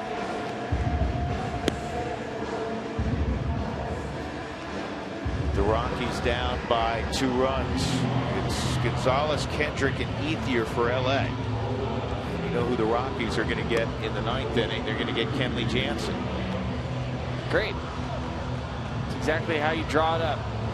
You look at John Axford's numbers, 10 out of 10 save appearances, ERA at .6. Look at what he's pitching against right-handed hitters. 167 and then 194 to the lefties. He's been great for the Rockies in this new role. This is not a save situation, of course. Top ninth, you're losing by 2. But when you're playing at home, when you have the ability to walk off an opponent, you bring your closer in the ninth inning. even if it's not a safe situation, because you're trying not to let the Dodgers score any more runs.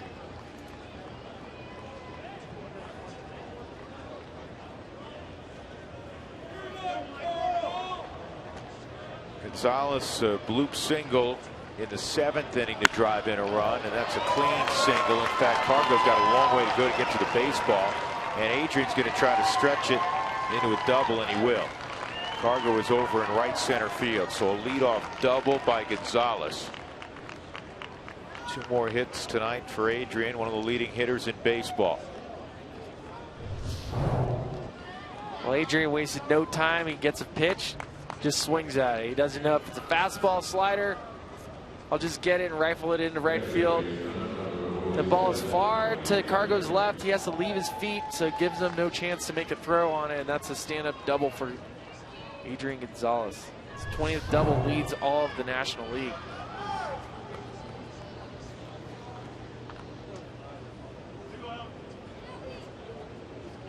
Howie Kendrick 1 for 3 and a walk.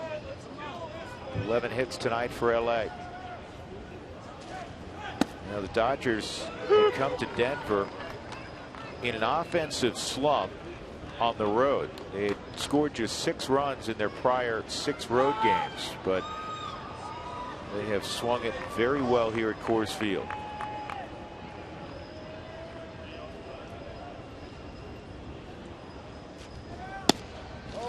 Scored a dozen runs yesterday in the doubleheader.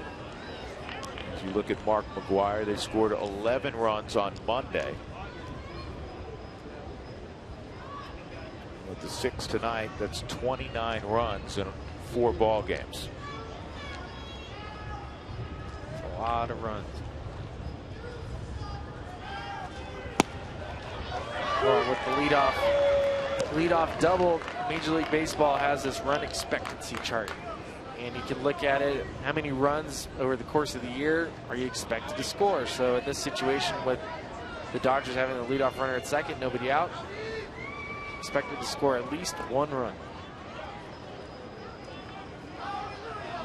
1-2 on Kendrick. That's another breaking ball. It's low, 2-2. The Rockies in the 9th inning will have a pinch hitter, and then Blackman, LeMahieu. After that, it's Tulowitzki, Gonzalez, and Arenado. John Axford trying to keep it a 2-run game. Leadoff double by Adrian Gonzalez.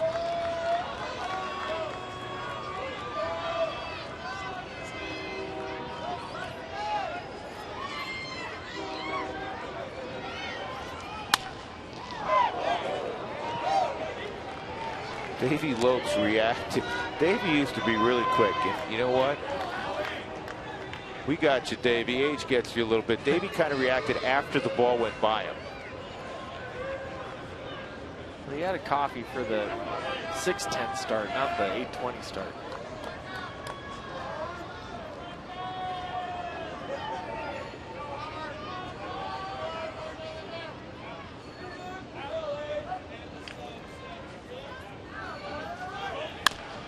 Ground ball right side again as Kendrick doing all he can to move Gonzalez 90 feet.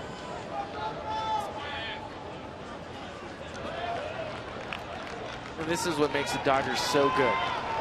Your 4-hole hitter is taking a quality team at bat, knowing how important that extra run is for the Dodgers, especially at Coors Field, especially if you have Tulo, the potential of Tulo coming up with 2 runners on or a runner on next inning.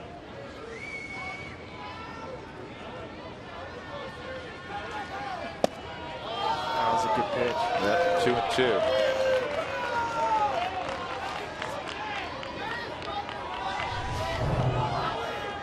Fastball inside, runs right off the strike zone. Good pitch right there, just a hair off.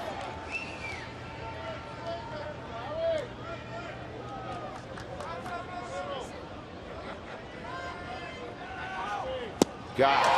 Good pitch. 1 out. Well, that fastball inside sets up the slider off the plate. So he just missed with the sinker inside. As a hitter, sometimes you're thinking, is he going to come back to it? Axford decides, nope. Off speed down and away.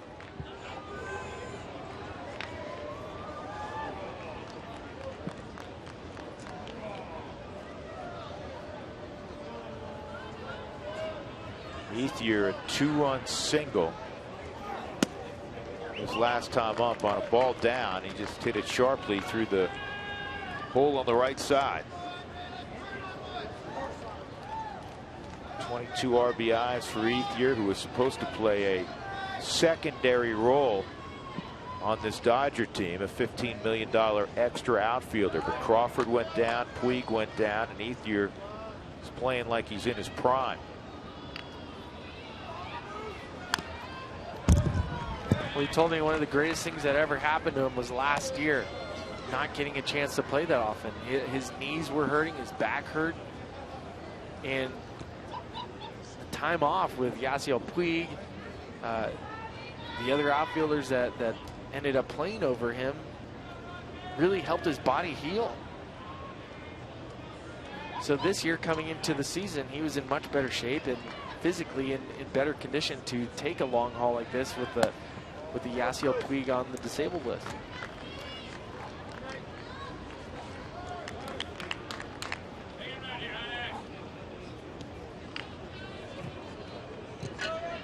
Two and one on Ethier. Gonzalez at second.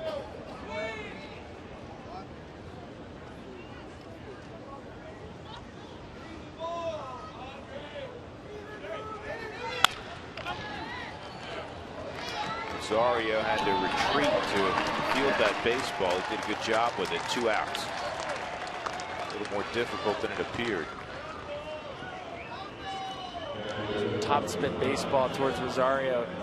Still learning the position, but I'll tell you what, he has improved so much versus when we saw him early spring training to now. Yeah, not even close. Not even close. I mean there was honestly, there were some people that wondered if he could do it. Yeah. When they watched him initially. And you give him a lot of credit because he's put in a lot of time, a lot of hard work. Stu Cole has helped him immensely. Yasmani Grandal, 2 for 3 and a walk. Hitting over .330 out on the road this year.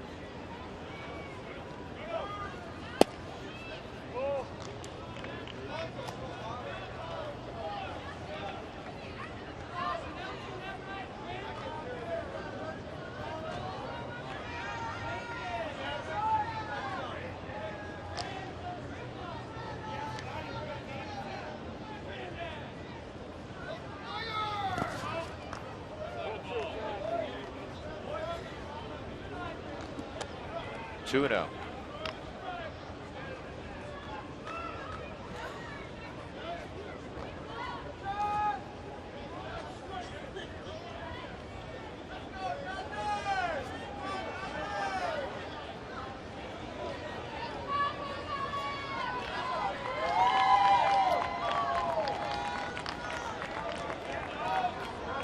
It's not Kenley Jansen, it's Yimi Garcia. This ball is hit to shallow center, and catching up with it is Charlie Blackman. So John Axford does a good job. He strands Adrian Gonzalez after the leadoff double. Rockies need to rally, down 2 as we go to the bottom of the 9th.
an all-new Rockies Real Time. Rockies reliever Adam Ottavino may not be able to contribute on the field anymore this year, but away from the field, he's working harder than ever to get back on the mound after having Tommy John surgery recently.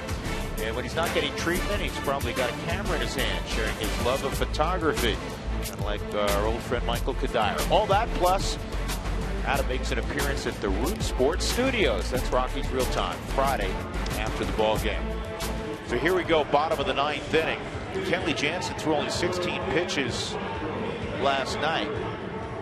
He's not out there. Adam Liberatore is still in the game, and Yimi Garcia was throwing. So Liberatore will face Michael McHenry after working a 1-2-3 8th inning, including 2 strikeouts.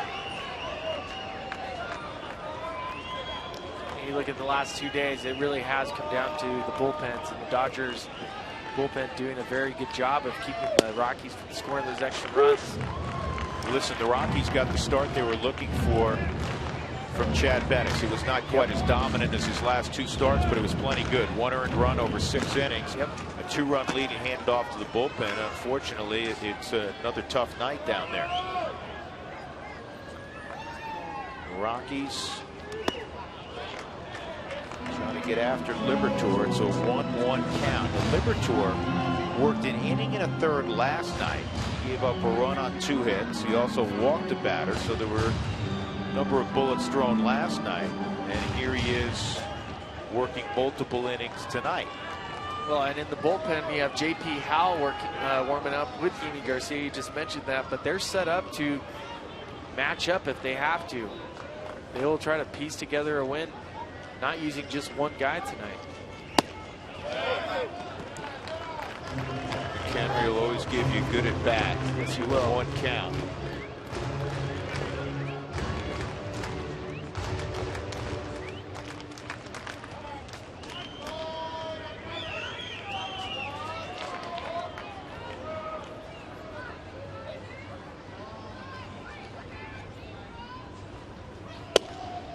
That's inside.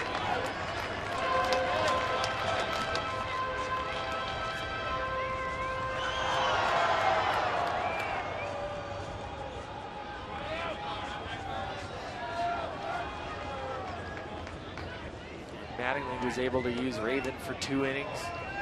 Liberatore right now is... He wants Liberatore to at least get through Blackman, but there's a base hit. Michael McHenry, a leadoff single. And the tying run coming up in Charlie Blackman, who's had a big night, 3 for 4. Well, coming off the bench, you're always hunting that fastball. He gets one up in the zone. McHenry pulling his hands inside. That ball runs in on the right-handers. You can see why Liberatore is so difficult for righties. The ball naturally cuts into him, but McHenry pulling his hands in. The ball's up in the zone. You got that leadoff runner on. And now you have an opportunity to tie the game with the home run.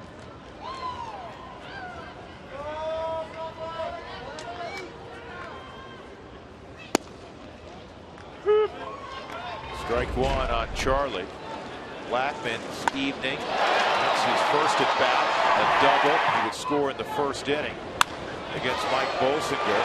He had a 5th inning base hit and a 6th inning single the other way. Also has a stolen base tonight. He scored 2 runs. Well, he's pulled the off-speed pitches and took the fastball away. It makes it, puts you in a very good spot as a hitter when you can do that, especially when you're barreling up the baseball.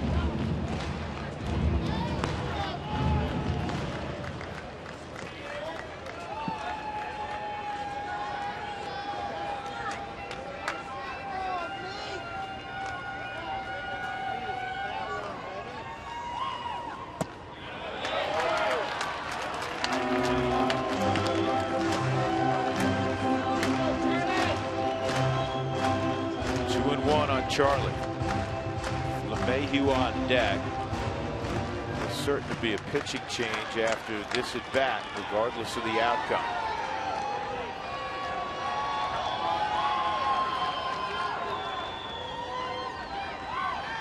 This ball driven to right center field, and it's over the head, and it takes a hop. It goes over the wall. That is a bad break, a ground rule double, as Ethier couldn't get to it. So McHenry, who would have scored easily, has to stop at third, but nobody out, and the tying run at second base. Not only that, Charlie would have been standing at third fairly easily on that ball. Again, Charlie on top of all the pitches tonight. Here he goes, he gets a fastball, drives that into right center field. You can see he's in his legs. Again, it'll always come down to that for me. I'm always looking at the guy's legs to see if he's able to drive through the baseball. It really allows that bat to whip through the zone, but that is not a good hop for the Rockies. That ball would have popped up, McHenry would have scored, and then you'd have Charlie Blackmon standing in third with nobody out. Chances of you scoring there are great. Here comes Yimi Garcia.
Will not go away. Down 6-4 here in the bottom of the ninth. A pinch hit single by McHenry and a left-on-left ground rule double by Charlie Blackmon. And now the Rockies will have 3 opportunities to tie it, or maybe do one better and steal the show from the Dodgers as they did to the Rockies last night. Yimi Garcia, not Kenley Jansen, comes on. And DJ LeMahieu, 1 for 3 and a walk, will step up. When you have a leadoff man on second, and this ostensibly is the same thing, he scores close to 64% of the time. In this situation, you have nobody out and a runner at third and a runner at second. Well, I'll tell you that they've scored on average 1.898 runs Major League Baseball has in this situation. So we're hoping you get a lot more than 1.89 runs tonight. I'd like 3.0. How about that? That'd be perfect. Nice round number. Outside, 1-0 on DJ. Tulowitzki on deck. Cargo after that. Tulo with 4 ribbies tonight.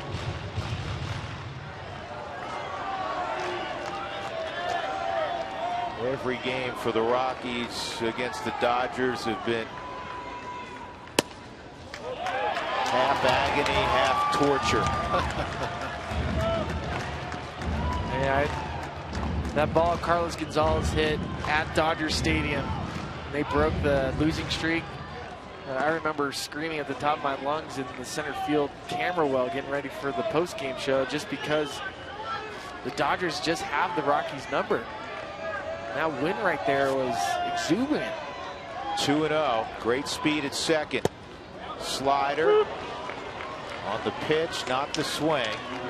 According to Jeff Nelson, borderline strike at best. 2-1. To me, at least recently, we've seen strike zones for virtually every umpire pretty wide east and west. Here's the 2-1. 3-1. No swing, says Laz Diaz. Garcia has been very good for the Dodgers. But last night, the man on deck got him. Hit one .455 against him. And Yimi knows exactly who's standing on deck right now. 3-1 on LeMahieu. Good swing by DJ. He was right on it.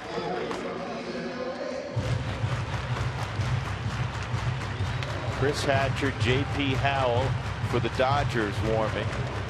Chris Russin now being used in every conceivable way.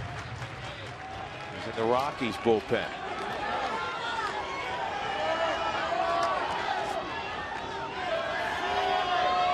Three-two. Outside, ball 4, and they're loaded up for Troy Tulowitzki. He's already had a large night. Have a monster night, Troy. They met last night in the 7th in a 5-5 game, and Troy blistered one 455 feet to the fountains. And tonight, with the Rockies down 2-1, Tulowitzki took Mike Bolsinger to left field, a 3-run shot. He also had an RBI single back in the 1st inning. That walk by DJ, so huge. If he gets out right there, you don't have to pitch to Tulo. You can match up J.P. Howell against Cargo. But now you force the Dodgers to pitch to Tulo. And Troy takes ball 1. A year ago in these situations, the first half, which was an MVP caliber first half for Troy, he was really able to slow these at-bats down. And you have to know exactly what you're trying to do with your approach. If he walks you, he walks you. Tying run at second, winning run at first. Way outside. You can see those takes from Tulo, the fastball away, the slider right there. There was no jumping for Tulo. He is in his legs. He's sitting. He's seeing the baseball. Rick Honeycutt noticed that, so he's going to talk to him. You can tell when a hitter's locked in. You can tell by their takes.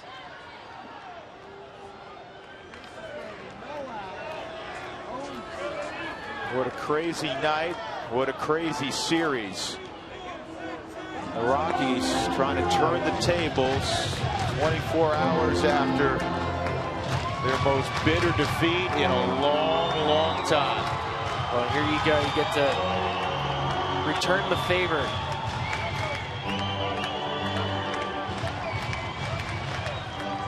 Past midnight, a game that was scheduled to start at 6:10 was delayed initially by 2 hours and 10 minutes. And then very early on, there was another 16-minute rain delay.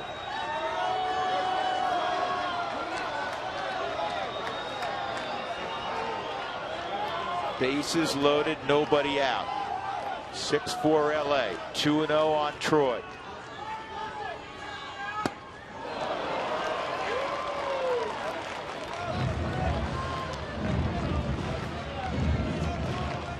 Garcia challenges Tulo with the fastball. The ball is just a little bit elevated right above the belt. It's a ball you want to try to get on top of. That's a good pitch.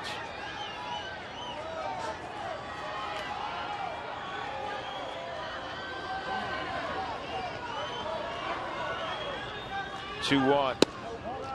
Ball outside. You can hear Jeff Nelson. It's 3-1. And this is the situation I always, and you referenced him earlier, I always think of Giambi. Yep. Pass the baton. If it's not there, don't expand. Tulo's been so good the last couple days not to swing outside the zone. You trust Cargo on deck. Cargo's been swinging a hot bat. Tulo's just trying to go through his mind right now what his approach is. Is he going to get that fastball again, or is he going to get the off-speed pitch off the plate? And now Troy backs out. Well, he didn't like how long it was taking for Garcia to get set. And as a hitter, you get jumpy. And the more time you're in that box, the more time you have to overthink things. 3-1 on Tula.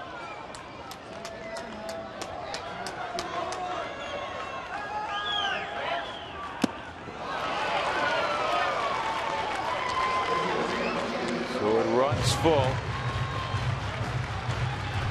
Well, Garcia gives him a kind of a Louis Tiant starting motion, and then he throws the fastball. Great pitch, little run to it, down and away.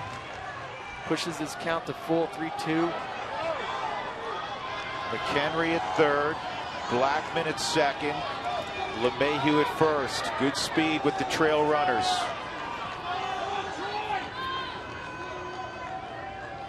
Here's the 3-2. Way inside, ball 4. And that forces in the 5th run. McHenry come on down.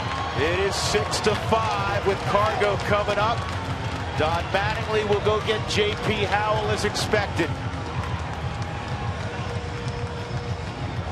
Well, as a hitter, that's an at-bat. Garcia really had the leverage in that last 2 pitches. That ball, the fastball that ran inside to Tula, that's a whew. I'll take the walk. I'll take the walk right there. That's a tough at bat. Tough at bat, a 5-ribby night for Tulowitzki. Hang in, folks.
They loaded the bases. Tulowitzki on a 3-2 pitch took inside. Ball 4, forced in the 5th run. And now it's J.P. Howell against Carlos Gonzalez. Cargo tonight is 1 for 4. Tying run at third in Blackman. Winning run at second in DJ LeMahieu. These two have met before. Cargo 1 for 11 against J.P. Howell. Time to turn the tables on that matchup.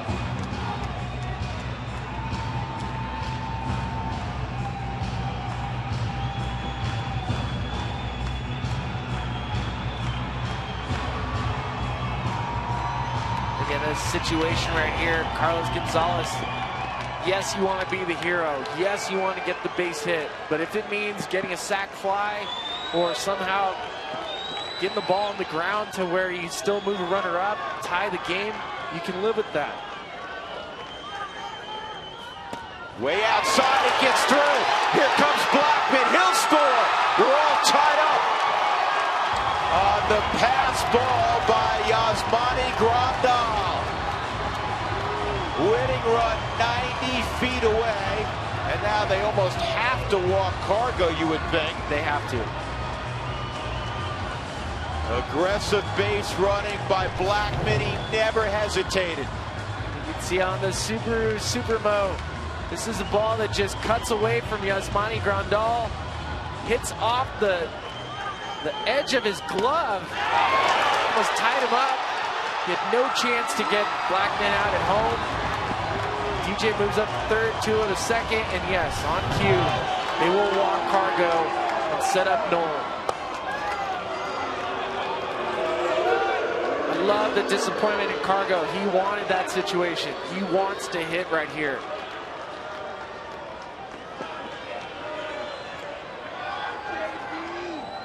Arenado will come up, and it will force the Dodgers to play the infield and outfield in.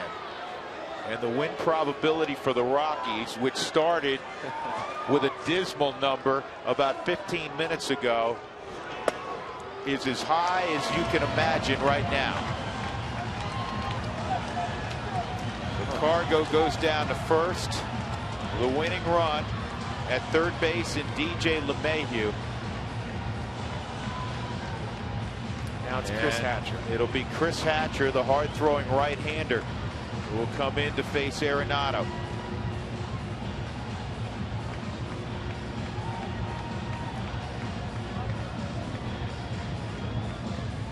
This has been fatiguing for the players. How about for the fans watching?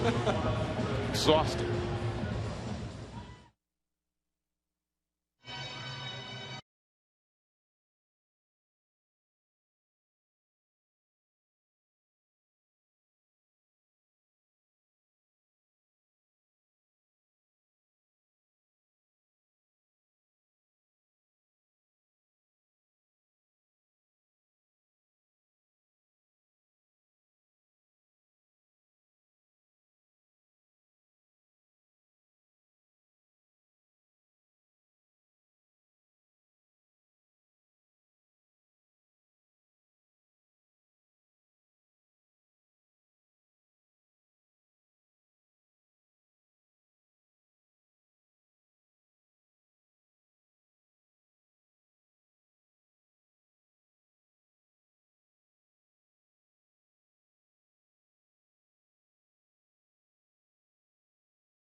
Seesaw game all night. She had cotton candy, obviously. We need it. It is 6-6, bottom of the 9th inning. The bases remain loaded and nobody out. Chris Hatcher will face Nolan Arenado. Now, I'm sure at some point in your career you were in this situation. It's not a frequent one, but you have the infield in, you have the outfield in. You're looking for something up, I assume. You're looking up in the zone, and Hatcher has a great fastball, so up in the zone isn't the easiest thing to get on top of. And when I talk about getting on top of the baseball, it just means that you're not swinging completely under it to pop it up to the infield. Look for a ball up. There's 5 infielders, so any ball into the outfield right now, good luck catching it. And if Chris Heisey or looks like Kike's in right field, if he catches it, having to run a long distance, it's an easy sac fly.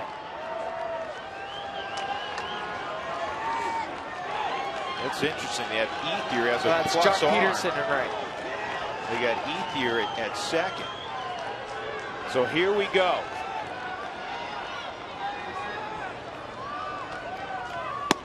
And Nolan takes strike 1. 97-mile-an-hour fastball. Nolan, deep fly ball to left, a strikeout, a ground ball to short, and a fly ball to center.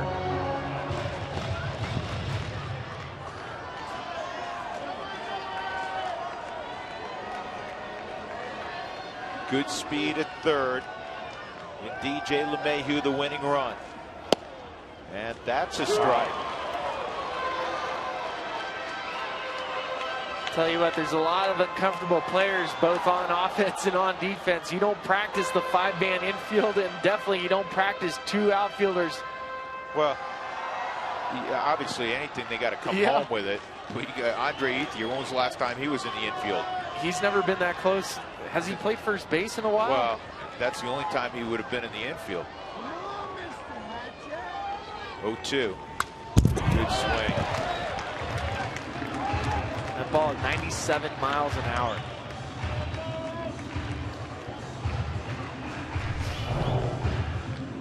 (0-2) fastball away from Nolan, 97 miles an hour. It's one of the things Nolan does so well. The ball can get so deep. He allows it to travel, and he spoils it.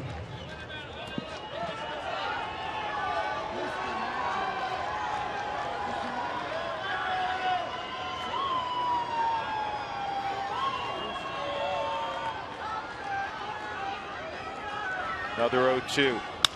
This will get it done. Deep left center field. Heisey going back. DJ coming, and the throw. Not going to get him, and the Rockies win it. Oh, how do you like that? What a turn of events.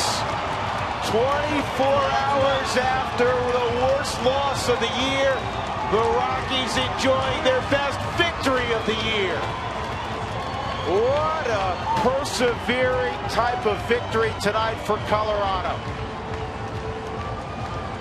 Talked about showing some fortitude. That game tonight, late into the evening, it's 12:20 right now. Well past midnight, the Rockies have turned into gremlins. The fortitude is here. Turning the page, Tulo is right. You play the game, you play it for the next day. You have to turn the page. The Rockies did that. Great win. Enormous victory for the Rockies. Down 6-4 entering the 9th inning, or Jimmy John's delivery of the game. Nolan on an 0-2 pitch, getting it deep enough to left center field to get DJ LeMahieu home. And the Rockies, remember how quietly they went in the 8th inning? Yes. They never make it out in the 9th, and they flip the storyline from 24 hours ago, and they end up with a series split against the Dodgers. John Axford gets the victory. Adam Liberatore takes the loss. It's the second walk-off victory this year for the Rockies. Let's go downstairs. Mark Stout with Nolan Arenado, who just got the job done. Mark? Nolan, you told me before today the mindset was to keep playing, keep plugging away, and that's what you guys did today. Yeah, that's it. You know, we're just trying to hit the ball hard.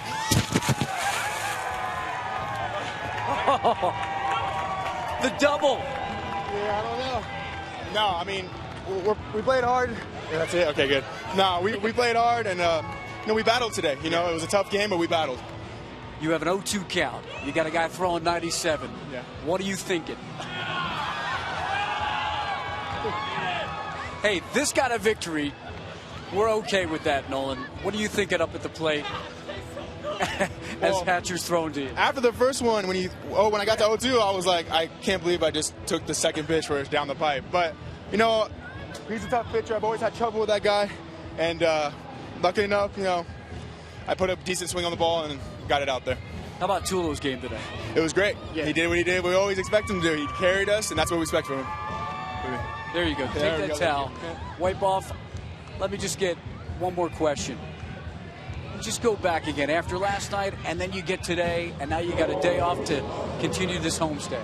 Yeah, I mean, like you said, we battled. You know, last night's game was hard, but to come out and play like we did today, I mean, it just shows that we don't give up, and we never will, and we never have, you know. But it'll be nice to have the day off after that doubleheader to rest, but we're playing good baseball right now. Thank you, No, thank you for having me. Appreciate it. Let's go back out to center field. Jenny. All right, Mark, thanks so much. We have a lot of fun coming up on the Toyota post-game show. We are not delirious. We are now awake after